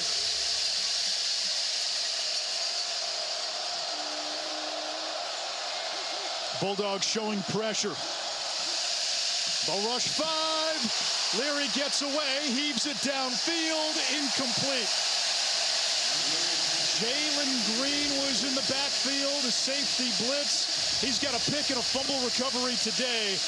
And this Mississippi State defense has been a big story tonight. They've been a huge story. Zach Arnett's unit has done just the opposite. They've managed to get Devin Leary off balance here. We were talking to these coaches and said, you know, it's hard for a coordinator to get another coordinator off balance or off rhythm. But you can get an 18, 19, 20-year-old kid. And for Devin Leary, who, again, been here for a bit but only started now 5 games, these are still things he can be seeing for the first time. Wally to field the punt. And we get a whistle. Delay a game, offense. 5-yard penalty, 4th down.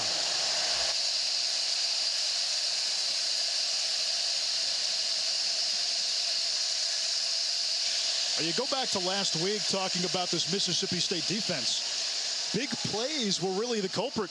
Gave up a 72-yard touchdown pass, a 59-yard touchdown run, a 24-yard TD pass. All the scoring drives for Louisiana Tech on drives of 3 plays or less, the ones that led to touchdowns.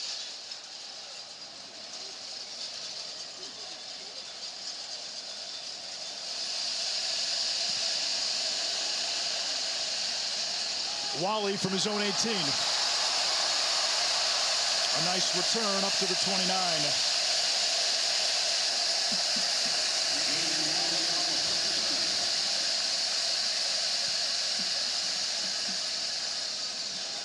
Extra Yard for Teachers Week is an annual effort led by the College Football Playoff Foundation that brings college sports together to support and honor great teachers across the country at games and on social media.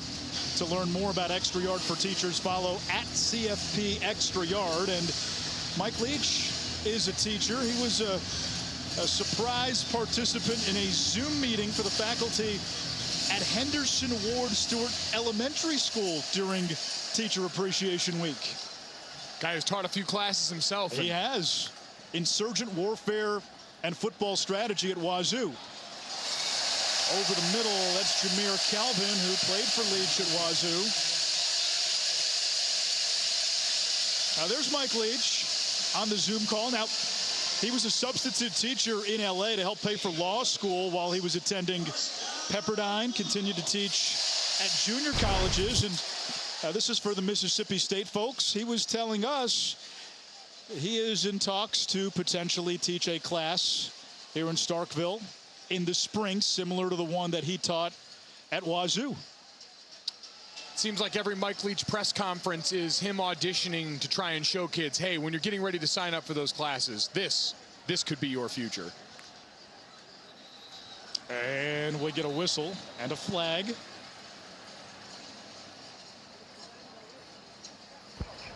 False start offense, number 69. 5-yard penalty, first down. That's Johnson, the right guard.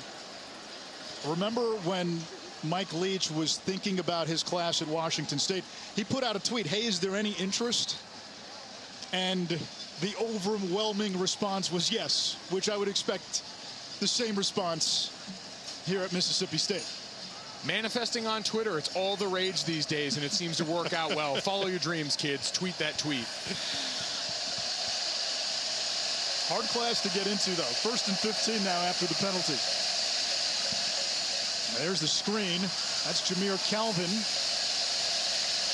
2nd and 9 coming up. Calvin, 3 catches and a touchdown last week.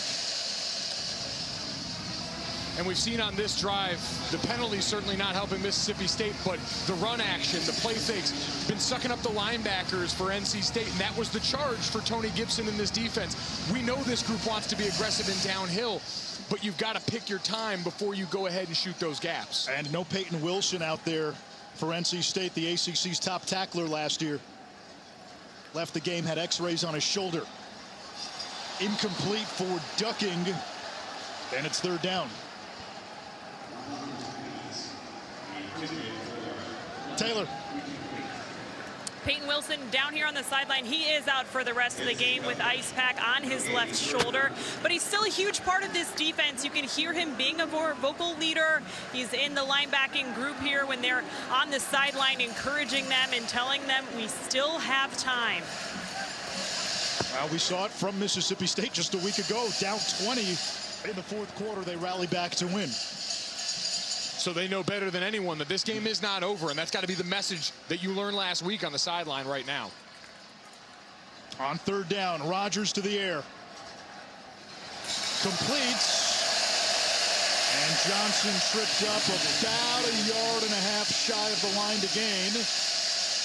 I know Mike Leach is a gambler near midfield, 18-point lead. 4th down. Now this may be one where he rolls the dice. Pushing the pedal right here. Running back pass options have been great for them in short yardage.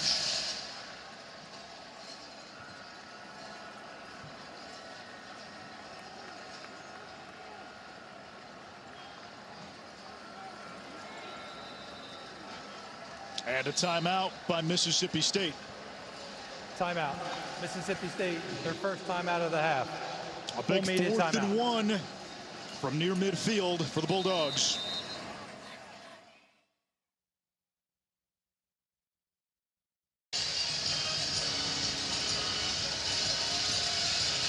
Kevin, thank you. 4th and 1, Mississippi State. They've had issues in the punting game today. Their defense has gotten better as this game has gone along. And now, what are they doing here? It looks like the offense will run out. Still plenty of time on the play clock. And now the punting team comes on, so Tucker Day will come on. And now you remove a return opportunity because you've got the safe defense out there having to adjust on the fly. Fair catch is called for and made inside the 10-yard line. NC State did have the return man, Thayer Thomas, and maybe the tell there was what we saw during the commercial break. 2 separate huddles on the Mississippi State sideline. One the offense, one the punt team, and Mike Leach decides to get a little sneaky.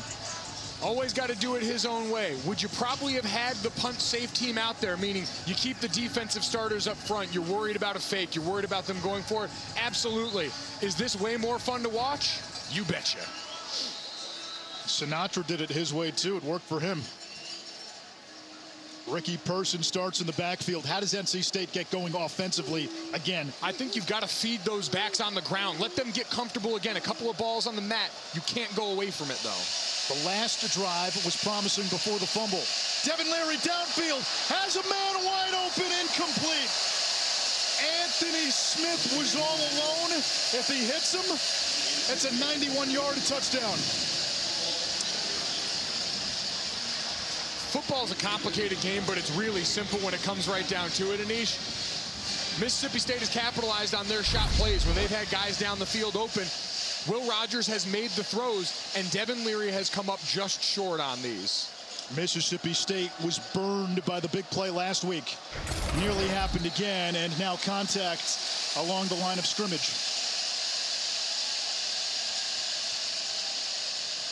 A lot of pointing. A lot of pointing. False start, offense, number 54. Half the distance to goal penalty, second down.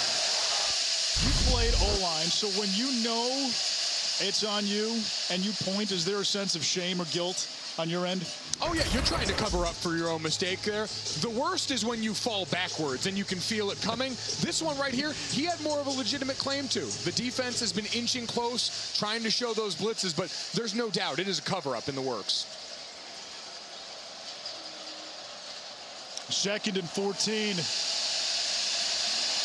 Larry's got to get rid of it. He does. It's Person. And out of bounds is some breathing room for NC State, but it sets up a big third down here. You don't convert, Mississippi State likely starts with a short field. And unfortunately, you're forced to go deep again now. You're forced to get these receivers down the field, which is an area that he has struggled.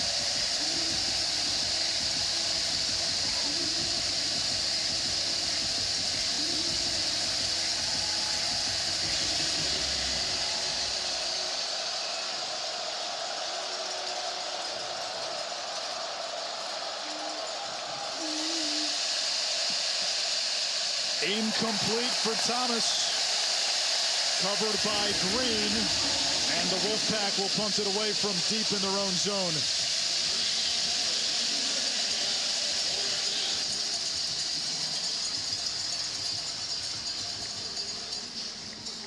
It's been tough, Anish. NC State hasn't really been able to find a receiver that can get open consistently against this coverage. Mississippi State's defensive backs that we knew were the strength of this team have been shining in this matchup all night.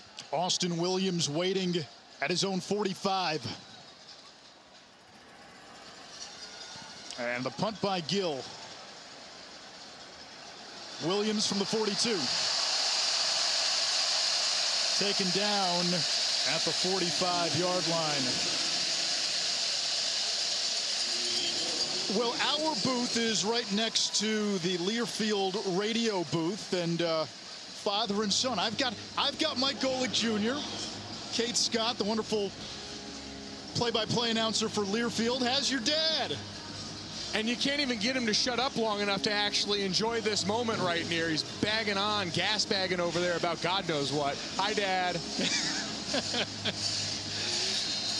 I made him pay for dinner last night still. Old habits die hard. I like how you threw your weight around in our coaches meeting yesterday when radio wanted to sit in.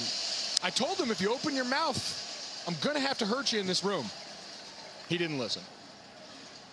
He never does. Woody Marks crashes the middle for a gain of a yard.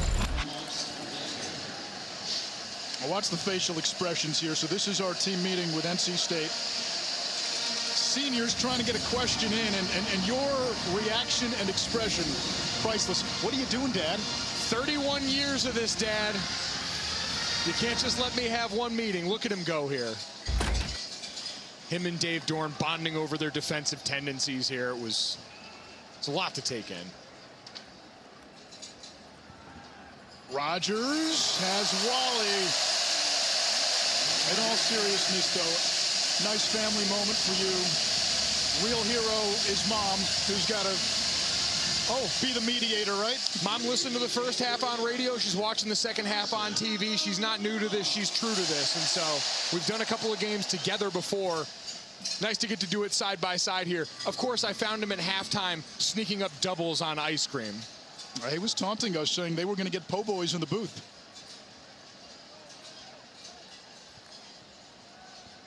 On 1st and 10.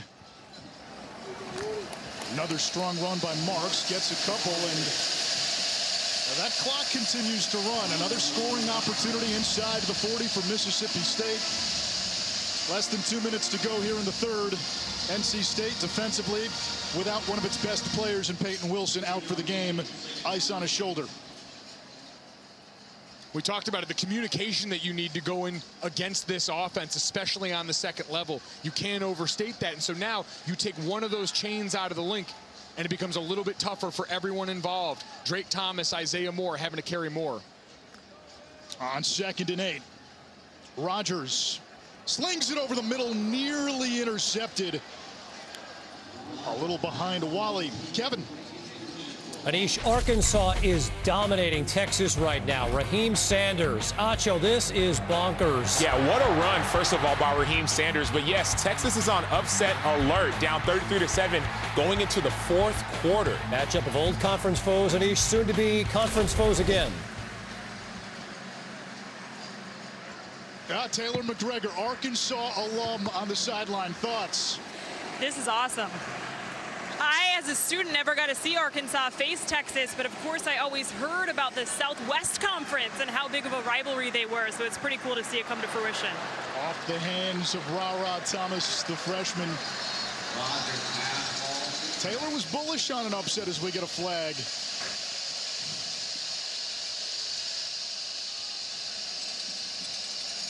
Was really hoping someone was going to give us an After Arkansas. The play, personal foul, unnecessary roughness, offense, number 69, 15-yard penalty.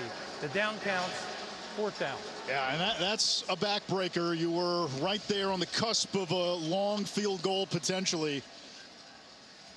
And you get the sense NC State will need some kind of a spark here, either from its defense or special teams. Let's look for the late hit at the end right here. There must have been a finish after that, because that would not have been nearly enough for a call.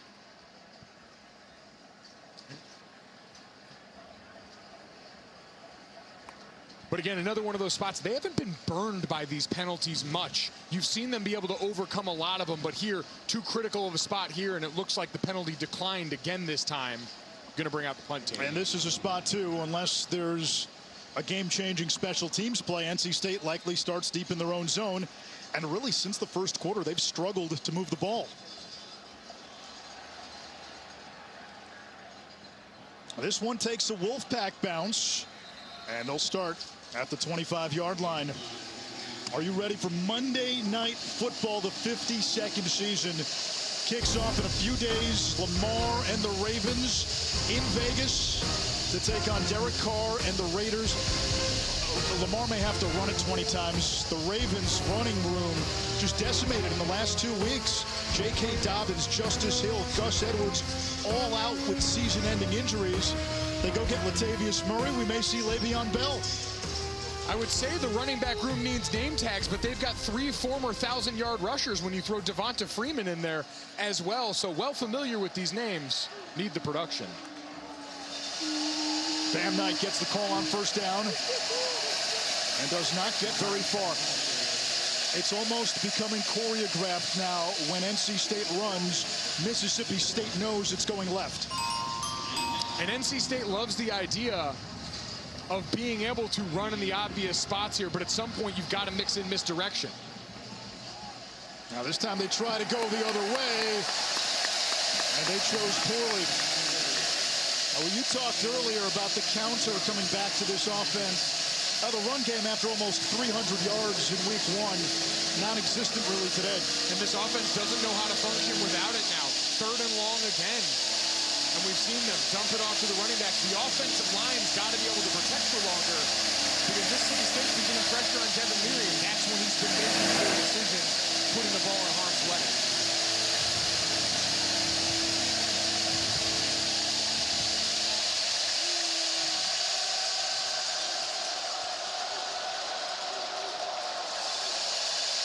Leary to the air. He's got a Mezzi stopped in his tracks. Emmanuel Forbes, the freshman All-American a season ago. And the Bulldogs take an 18-point lead to the 4th quarter. How would NC State answer the cowbell on the road? Could Mississippi State build on its fourth quarter from last week? So far, this one in favor of the Bulldogs through 3.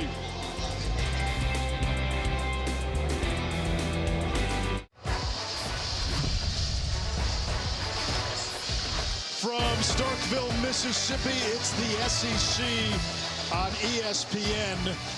The SEC flexing in the first 2 weeks of the season.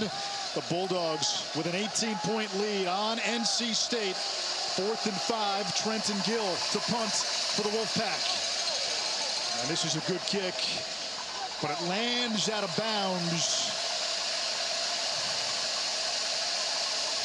NC State in that first quarter was able to move the ball. They just could not finish drives. An interception in the end zone, a missed field goal.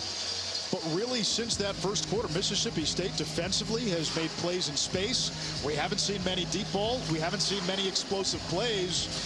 The numbers bear it out.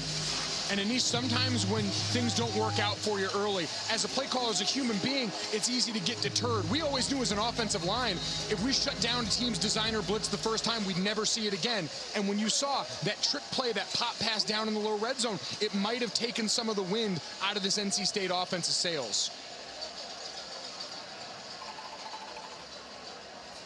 Will Rogers, the second-year quarterback, moving the pocket, had time, and he's got Dillon Johnson, who hammerheads all the way to the 39 of NC State.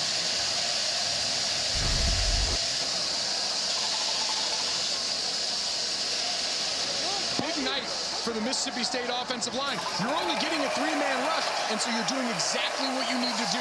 Give your quarterback time to keep his eyes down the field and keep him clean. They shouldn't get home, and they aren't right now. But this is big development for a group that's got to absorb a lot of change playing in this air raid. I remember this was a Mississippi State team last year that offensively inconsistent, but did surprise some people with how good they were defensively at times.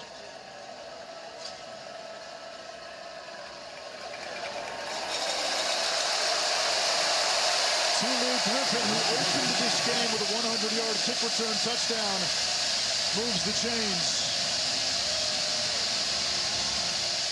And they're taking advantage, making this linebacker group run right now. We know NC State wants to come down and make hits, but they're off balance. They've got to account for too much because this Mississippi State offense has hit in every spot of the field. The heat map would be all over the place right now. Now, that was what the NC State coaches said when you watch Mississippi State. Anything at any time is possible on both sides of the ball. Safety blitz. And somebody's helmet came off. Charles Cross, the left tackle, lost his helmet, so he'll have to come out for a play. Charles Cross, the former 5-star recruit. You watch big C.J. Clark, the nose guard right here. You've got a corner blitz coming from that side, works across the center's face, makes an unbelievable play up front. Negative yardage plays. This defense has got to start to stack some of these up playing downhill again.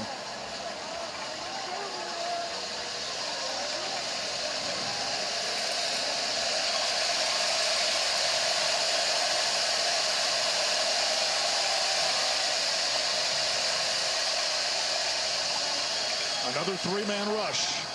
Rogers checks down again. Dillon Johnson muscles his way to the 15-yard line. First down, Bulldogs. Another catch for Johnson. His 6th. This is what we talked about as we see an NC State player down on the field right now. It's C.J. Clark, the nose tackle.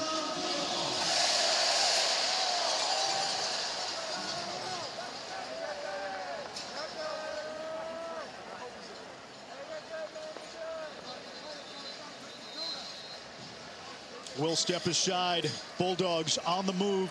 1st and 10 from the Wolfpack 14.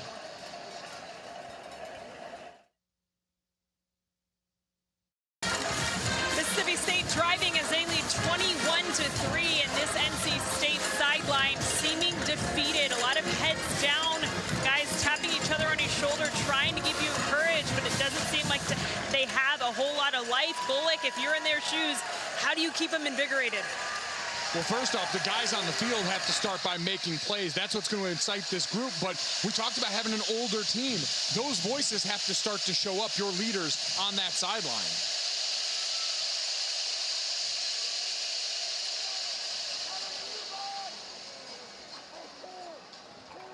And now pressure. Rogers floats one into the end zone. Incomplete coverage by Derek Pitts. Will Rogers basically has grown up in the air raid offense. His dad, a high school football coach in Mississippi. He's been running the air raid since he was 7 years old. They've been watching Mike Leach film from Leach's days in Lubbock and the Palouse. And Mike Leach mentioned that ability, watching film. He said a lot of guys watch film because they think they have to. He watches film with a purpose. He understands what he's looking for as a coach's son. Rogers over the middle, too high for Polk. And that was Engel again, lowering the shoulder. Polk is slow to get up. Every time Tanner Engel is involved in one of those plays, NC State gets antsy on the sideline, ejected 3 times for targeting last year. That looked clean at first glance. It is a defenseless player, but he gets him below the shoulders. Nothing in the head or neck area, no lowering the crown of the helmet, none of the indicators that you would normally see of targeting in that spot. And he turned, so you can see he was trying to avoid that head-on collision, but Polk is down. Cal transfer, 4 catches today, 10 catches in the opener. Let's check in quickly with Kevin. A&H Mackenzie Milton got the start for Florida State against Jacksonville State. Acho, how about this dart right here? Yeah, what a story, Mackenzie Milton. Wyatt Rector hauls it in. It's 14-7 at the half on the ACC network.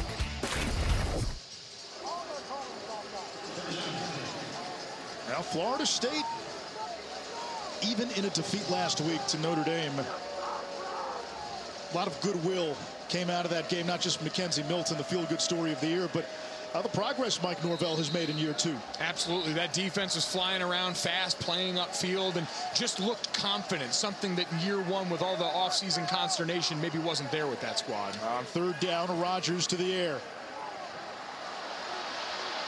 Rolling to his right. There's a flag down. And that's coming back. That's a hold. We'll see if NC State accepts the penalty. I think you have to here to push this field goal further back. 100%. You don't want to give them a chance for easy points right here. Push them back, see if your defense can make another splash play behind the line of scrimmage, maybe take him even further.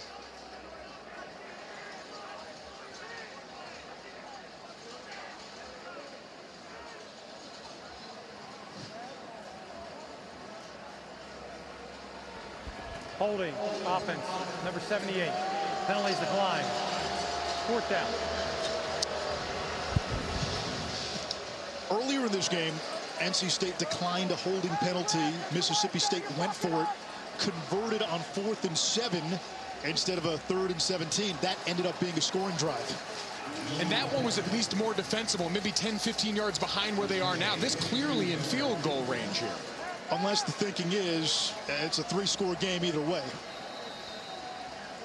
Nolan McCord will attempt the field goal. So Brandon Reeves came in as the starter. McCord attempted the last PAT and now attempting this field goal. Redshirt freshman from Georgia. And his kick up and good. It remains a 3-score game. 12:30 to go. Last week, Mississippi State rallied from 20 down in the 4th quarter. Can the Wolfpack stage a comeback on the road, down 21?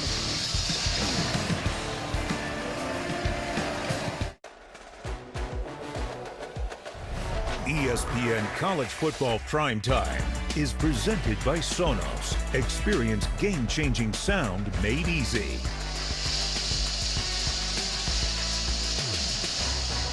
NC State tried its best to simulate this road environment all week in practice.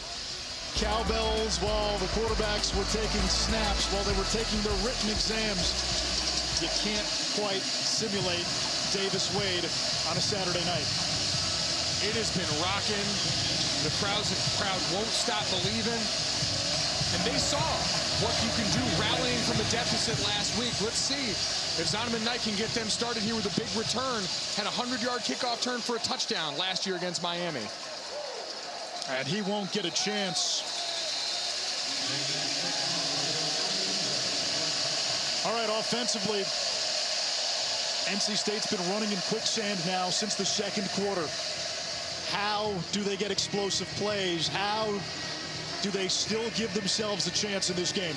Yeah, well, now you can abandon balance. Down 3 scores here. You can fully turn it loose, which should settle Devin Leary down. I feel like some of the issue with him has been overanalyzing, overthinking. Now you just got to put him in spots. Let the quick passing game be your run game here and cut it loose again on the perimeter. Larry, a fourth-year player, had a different offensive coordinator, a different offensive system in each of his first 3 seasons. Finally, continuity this year with Tim Beck returning as OC. Completes to Trent Penix on first down. Penix is one to watch this year for NC State. They're going to play him in that Jalen Samuels role as that hybrid switchblade. A middle-of-the-field mismatch. Tight ends, college football, NFL have become the most important commodity in the game for that reason.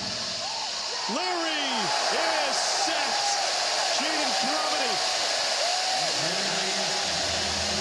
He tipped the field goal attempt by Louisiana Tech last week to seal the win for Mississippi State. And Anish, what a great job getting him matched up. When you see all these bodies lined up on the line of scrimmage here, it gets the offensive line to slide away. And so what do you have? A big D-line body like Jalen Cromedy matched up on a running back here. Ricky Person tries to throw his body in the way, but it's not nearly enough. And Larry's helmet came off. He's out of the game for a play. Ben Finley is in on 3rd and 13. Finley throwing. He's got Carter, who dropped it. And that's an interesting decision because Dave Doran could have used the timeout. And then you could have brought Larry back in on 3rd and long. And I know you'd like to keep those for later, but man, it's getting late early here. I don't know why you don't spend that. Keep your veteran on the field. It was going to have to be 4-down territory at this point for you to put your backup quarterback in that spot at such a critical juncture here. We've talked about some of the errors here on the coaching side here, declining some of these penalties, and now that spot may stick out as much as any. 3 straight 3-and-outs for NC State. This Bulldog defense has answered the call.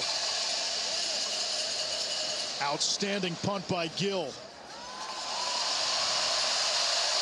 And Wally out of bounds across the 35. Taco Bell welcomes you to the Live Moss Student Section of the Year contest. Use hashtag StudentSectionSauce to get the committee's attention. And go to ESPN.com/Taco Bell to see how your school can compete. Wow, it just got quiet all of a sudden.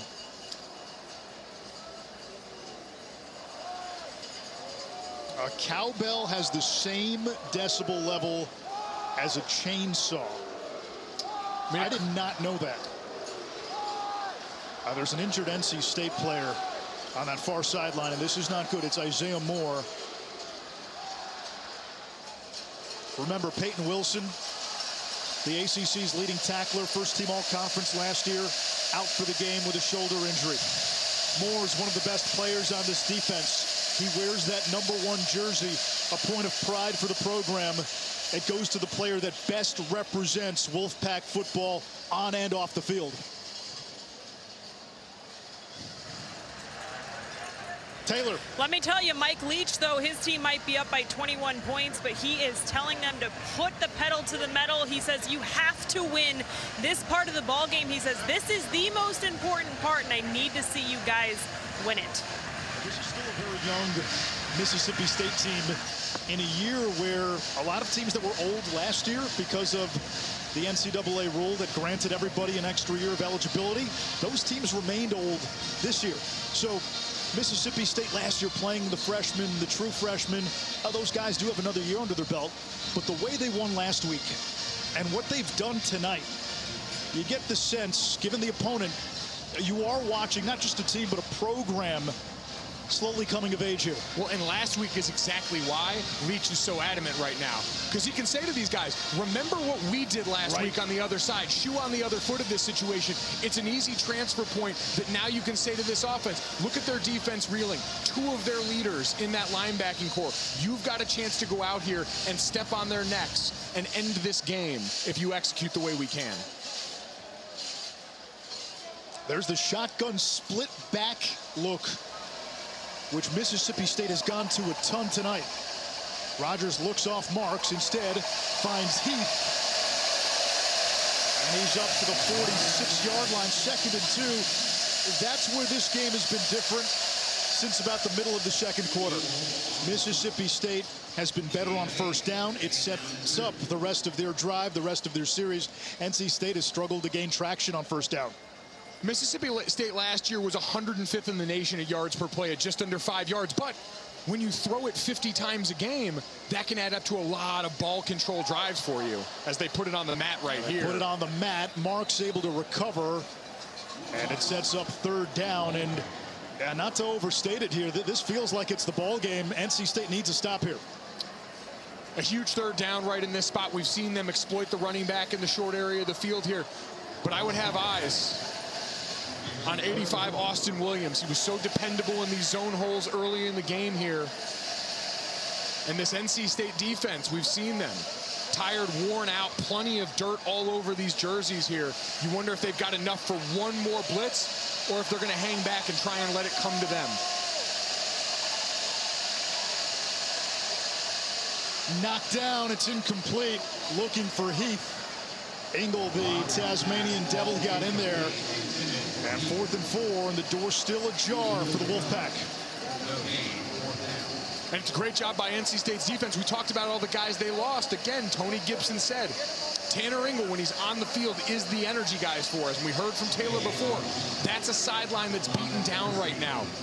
I've been on plenty of those, Anish. There can be that sense of, here we go again, when we're in a brutal spot, when it's not going our way.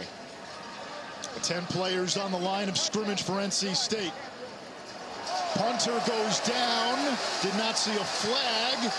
Ball into the end zone. NC State ball at the 20-yard line. The Wolfpack nearly got Tucker Day, nearly got flagged for it too. 10 minutes to go in regulation.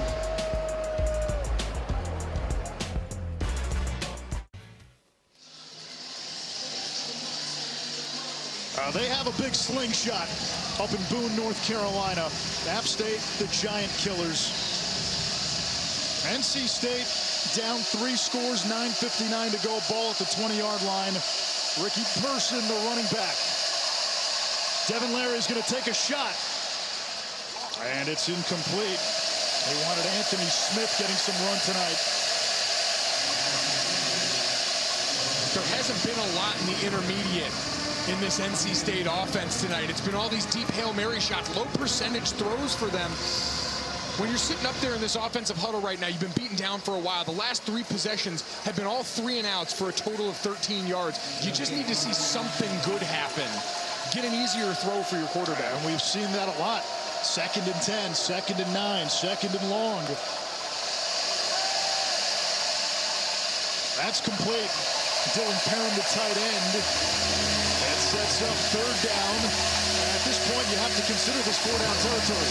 But at least you're in quick game territory now. That offensive line, like you said, has been in long yardage situations for so long. Now you can jump on these D linemen, these linebackers that have been trying to raise hell in front of you the entire night.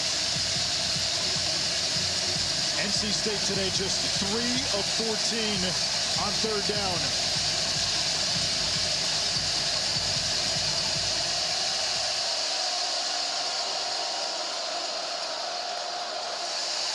Four-man rush.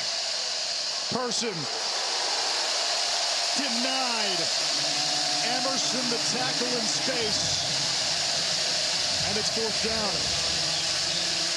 And the offense, I think, has to stay out on the field here. There's no question, and you've got to start throwing past the sticks in that spot. Hoping for yards after catch. This Mississippi State defense has shown you they can come up and hit. You have got to get these receivers beyond the sticks, sit them down, and say, make a tough catch and get the first.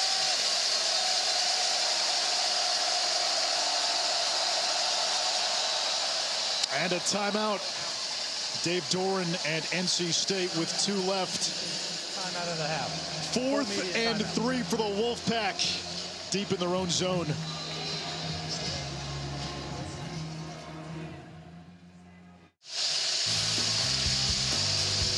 Week 1 NFL Sunday Countdown, 10 a.m. Eastern with the Countdown crew. Patrick Mahomes sits down with his old Chiefs teammate Alex Smith, now part of our Countdown team, plus what could be Aaron Rodgers' final season in Green Bay. All the breaking news and stories, 10 a.m. Eastern tomorrow. 4th and 3, NC State from its own 27. It feels like the ball game. 5 wide, person in motion. Leary looking, high throw, it's brought in, caught by Carter. And he rumbles inside the 40-yard line of Mississippi State. And the Wolfpack still have hope with 8.5 to go in regulation. Nails on the throw by Devin Leary, but a great job by Tim Beck. Giving him motion across, the running back coming out shows him he's got zone coverage on this play as they heat up the tempo. Mississippi State drops 8. Person got loose from Jet Johnson, but Wheat finished him off.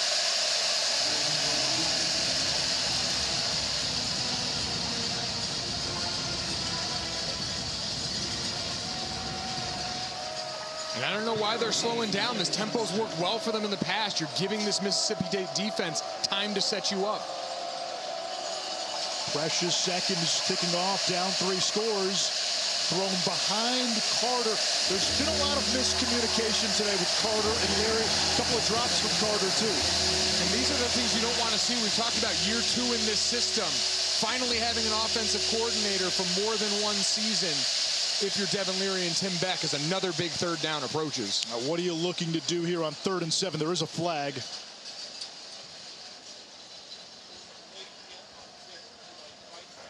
After the play, personal foul, unnecessary roughness offense, number 79. 15-yard penalty.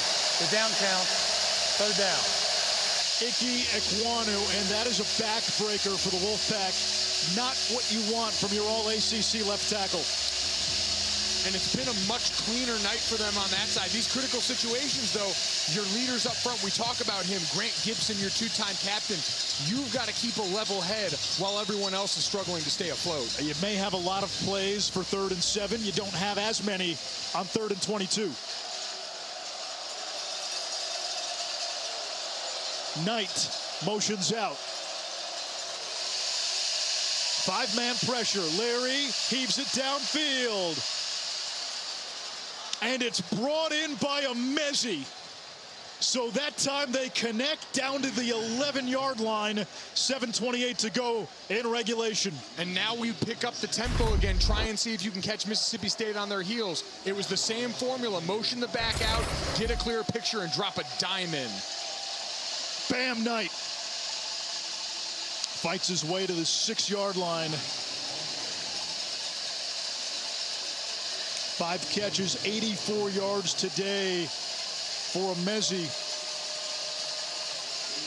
And he is now alone in 4th place on the all-time receptions list at NC State.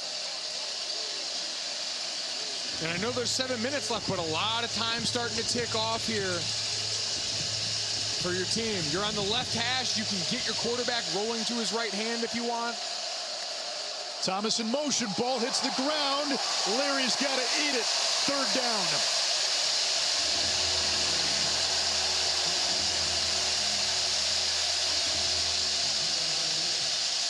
Flag down.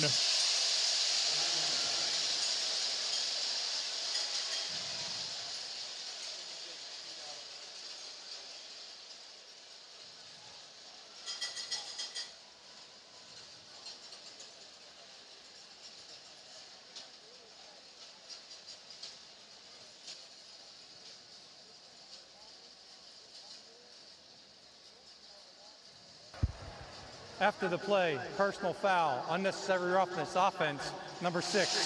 15-yard penalty. The down count, 3rd down.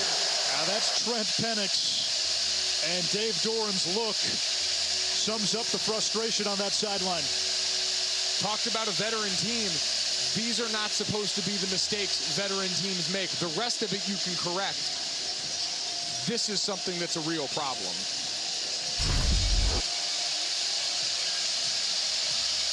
Because now again it turns into Devin Leary having to heave it down the field. There's no in between now. Yeah, this is goal to go.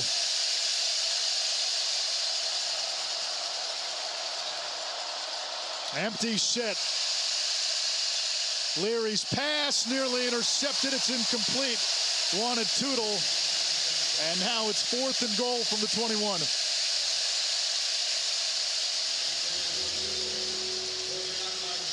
This seems to be where they found a comfort level. Probably going to see them motion the back out again, try and give Devin Leary information, whether it's man or zone, and then he's going to have to take a shot. Amizi has been his guy, number 86. Now they need a touchdown or a penalty from the defense that gives them a first down. Pressure coming. Leary trying to escape, and he's sacked. It's Forbes on the corner blitz, and the Bulldog defense makes a statement again.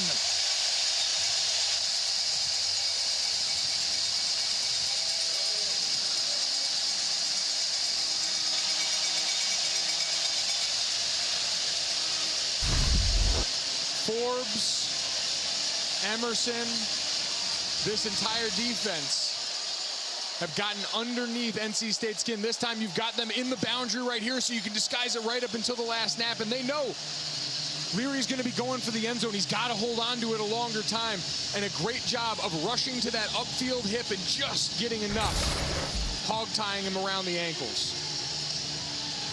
Our crew was talking earlier in the week, when you turn on the film from the Louisiana Tech game, Mississippi State's breakdowns defensively were singular plays.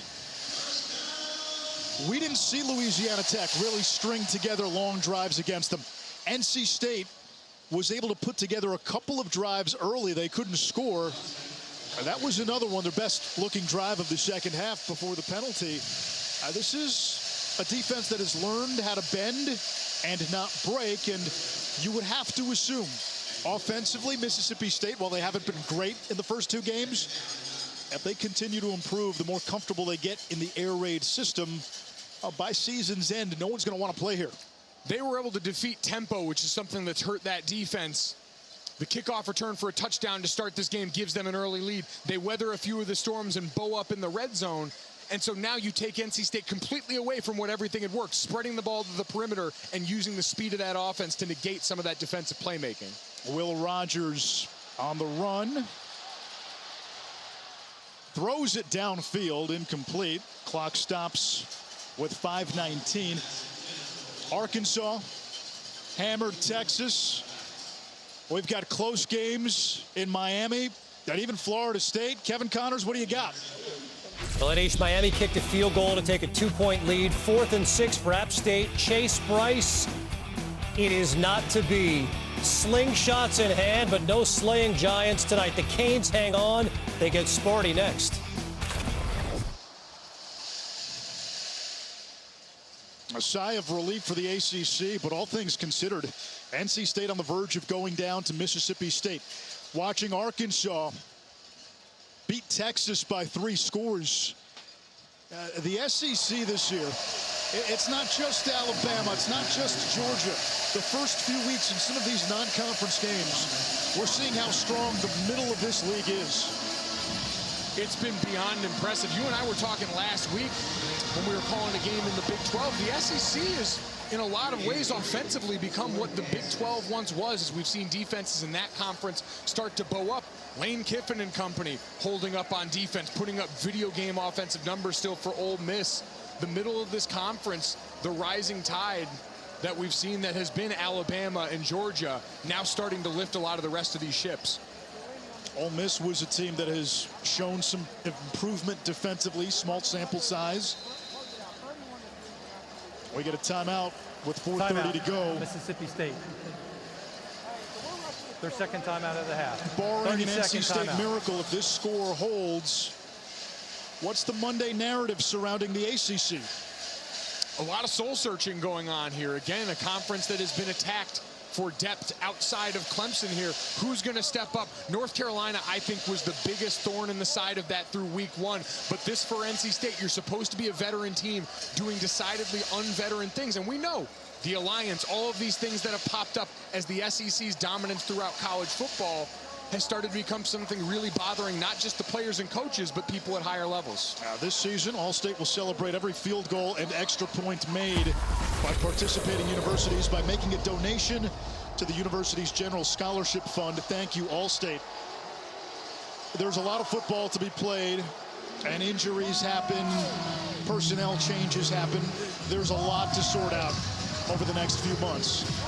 Right now, the SEC has to feel like it's got a real chance of getting two teams, because it's not just that the ACC has taken a hit as we get a flag.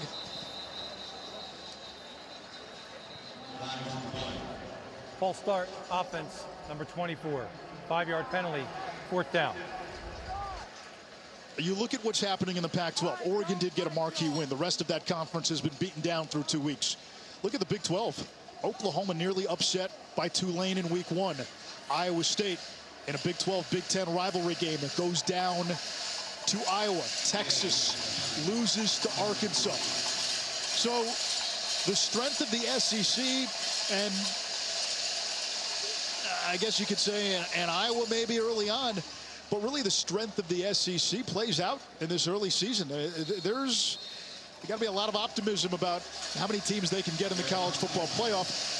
From the ACC side, I still think Clemson's going to get that eye test benefit with the committee, but now it feels like they've got to blow everybody out the rest of the way. They do, but they got a lot of room to breathe when Ohio State suffered that setback today against Oregon. That is definitely going to help them. They've built up enough goodwill at this point. But again, for the conference at large, for Miami and Manny Diaz, who get a big win. That win against Sean Clark and the boys from Boone is a huge one for this program, because they know what they're about there. Miami still trying to figure that out, but the identity search continues for a lot of these ACC programs.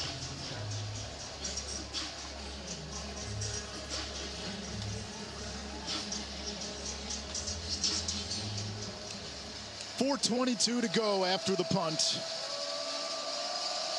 Another 5-receiver look for NC State.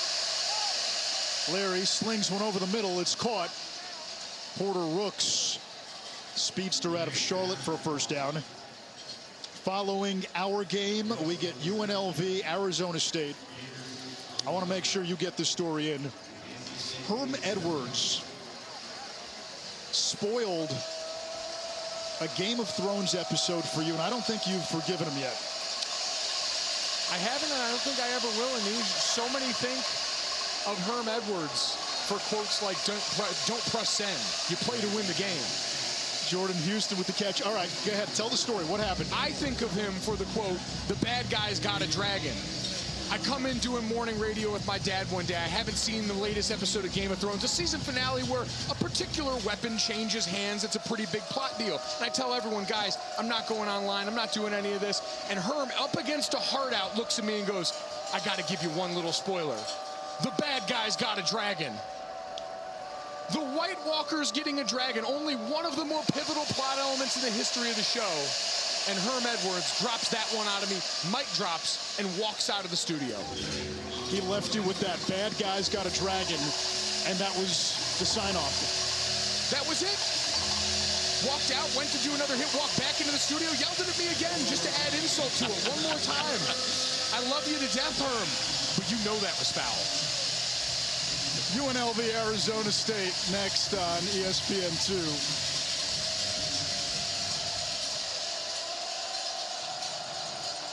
You feel better? You got that off your chest? I do, thank you. This felt therapeutic. Whew. A 3rd and 4, Leary to the air. And a 1st down catch along that far sideline. It's a Mezzi again, closing in on 100 yards receiving. He's got a chance by the end of the season to move into the top 3 all-time in receiving yards. And the guys ahead of him, Torrey Holt and Jericho Cotchery. esteemed company, a guy who's caught a pass in now 34 straight games here. He was one of the only consistent elements of this offense that really struggled to generate any sort of downfield presence, as we see a bit more right there. Porter Rooks with the snag that'll set them up with 1st and goal inside the 5, although feeling like much too little too late. Yeah. Rooks from Charlotte, North Carolina. A second-year freshman. Everybody got the extra year of eligibility last year. 1st and goal. Jordan Houston is the running back. And he is stuffed. Emerson, the cornerback, got in there. So did Jet Johnson. This defense has been swarming, and this is where we've seen them step up in the red zone. Goal-to-go situations. We talked about the coaching points from week 1 to week 2. Week 2 to 3 for Mississippi State is going to be, you were able to dominate in a lot of great situations here. We've still got to iron out the penalties. 3rd red zone trip for NC State, no points so far. And so for Mississippi State, if you can just avoid false start penalties on the defensive line here, holding penalties on offense, imagine what we can do then when the competition jumps when we get into SEC play. With the play clock running down, we get a timeout by NC State. NC State, their 2nd timeout of the half. Well, now through 30-second timeout. Mississippi State opponents have been in the red zone 5 times. No touchdowns, 2 field goals. You're ready for tomorrow, 4 Eastern. Take a little break from football to watch the U.S. Open men's final. The Joker meets Daniil Medvedev and Novak Djokovic, going for the calendar year Grand Slam. One the Australian, the French, Wimbledon, looking to win the U.S. Open. Last man to do it, Rod Laver in 1969. Last person to do it, Steffi Graf in 1988. And how about this, the major titles all time? Federer has 20, Nadal's got 20, Djokovic has 20. So if he wins this major, he would have the most majors of any man in singles competition. You mentioned the golden age we've been in for men's tennis. Federer felt like for so long he was the unapproachable standard. We've just seen Joker over time chase him down now, sort of like the Terminator, walking him down from distance. Emma Raducanu won the women's singles title today. End zone throw is incomplete. 3rd and goal, looking for Thomas.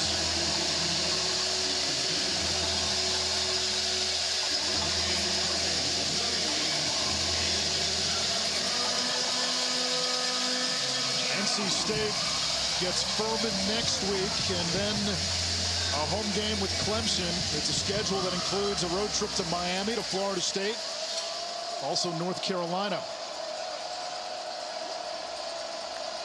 Mississippi State on the road at Memphis next week. Thayer Thomas makes the catch, and with 1:06 to go, the Wolfpack get their first touchdown of the game. Went right back to the last play where they just barely overthrew Thayer Thomas. See him working from the inside here. You've got man coverage all over the board, so you get him matched up against Sean Preston, who plays that dog role, that nickel. You like that for your wide out, exploit the space there. But again, these are all things for this team that struggle to generate any sort of consistent passing attack. That you credit them for finishing, but. And Preston is the backup at that dog position to Fred Peters.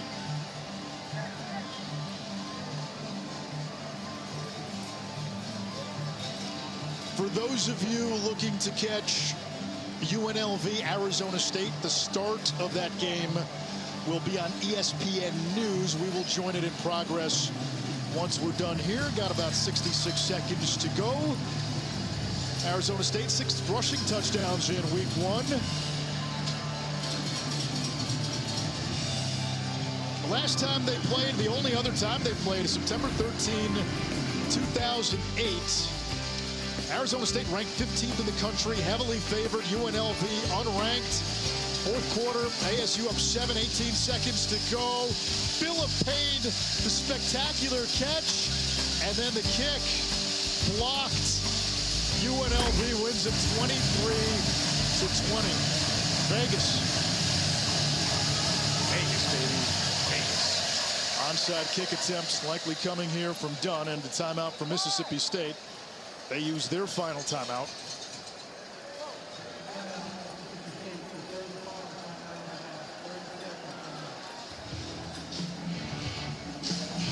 Mississippi State in Mike Leach's second season.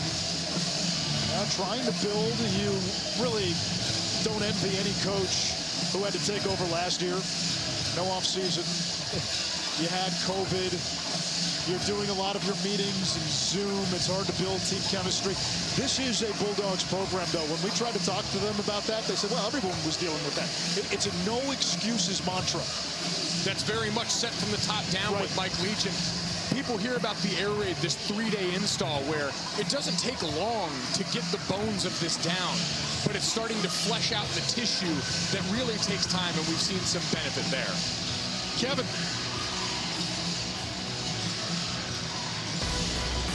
An issue set at UNLV Arizona State underway right now over on ESPN News. Rachaad White, Diamante Traynham, a couple of rushing touchdowns each last week for the Sun Devils in the win over Southern Utah. UNLV Arizona State on ESPN News, and next here on ESPN2.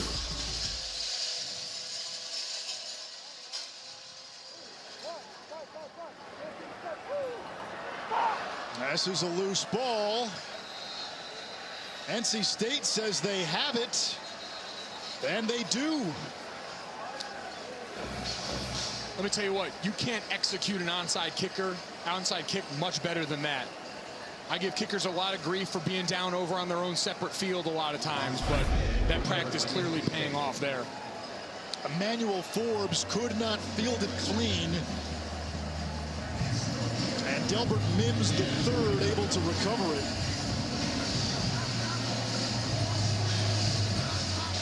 Kind of squirts through 3 Mississippi State players, and NC State recovers. 1:03 to go. The Wolfpack have 1 timeout left. They'll start just inside midfield. Larry, quick throw, and that's another drop by Carter. That's his 3rd of the game.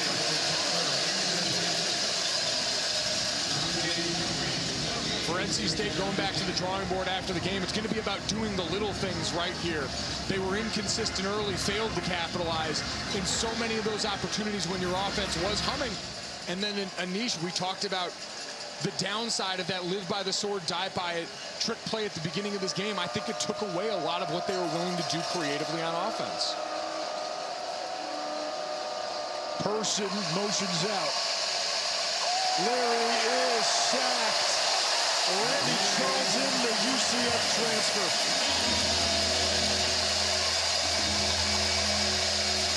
And no timeout by NC State.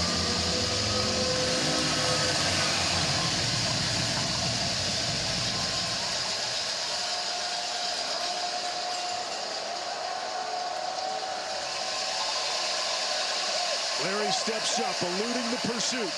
And his pass batted down. Cameron Young, that defensive line making plays in the end of the game. We called all 3 of their names tonight. Randy Charlton, Cameron Young, Jaden Carmody. They have found ways to make plays behind the line of scrimmage, and when they can't get their hands up and affect the passing game in a number of different spots here. That's a group that really stood out today big time for this unit. 4th and 14.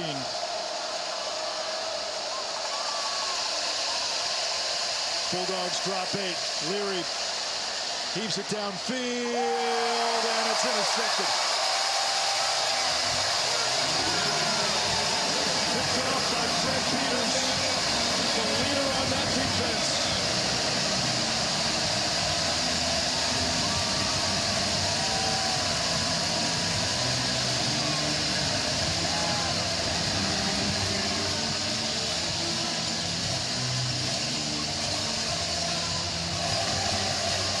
I told you, NC State actually threw the ball more tonight than Mississippi State. Wow. And That right there can tell you the source of all their problems. Not in that, because we know bulk rushing stats, 100-yard rushers winning games. It's a misnomer. It tells you about the game flow. And for NC State, a team whose strength is there, it tells you that because of special teams early, because of their failure to capitalize in the red zone, they got taken out of what they wanted to do, and Mississippi State got to live exactly where they wanted to. Now the Bulldogs took away the run game, holding NC State to just 42 yards on 26 carries. A week ago, the Wolfpack ran for 293. And this Wolfpack team's got to pick each other up at this point. You saw the penalties at the end of the game. This is still a veteran-laden squad who's got to go back to work with Dave Doran and salvage this season. This can't send them into a spiral. Another big marquee non-conference win for the SEC. Mike Leach and his Bulldogs led from start to finish. They improved to 2-0. UNLV, Arizona State is next. ESPN thanks you for watching this presentation of the Southeastern Conference.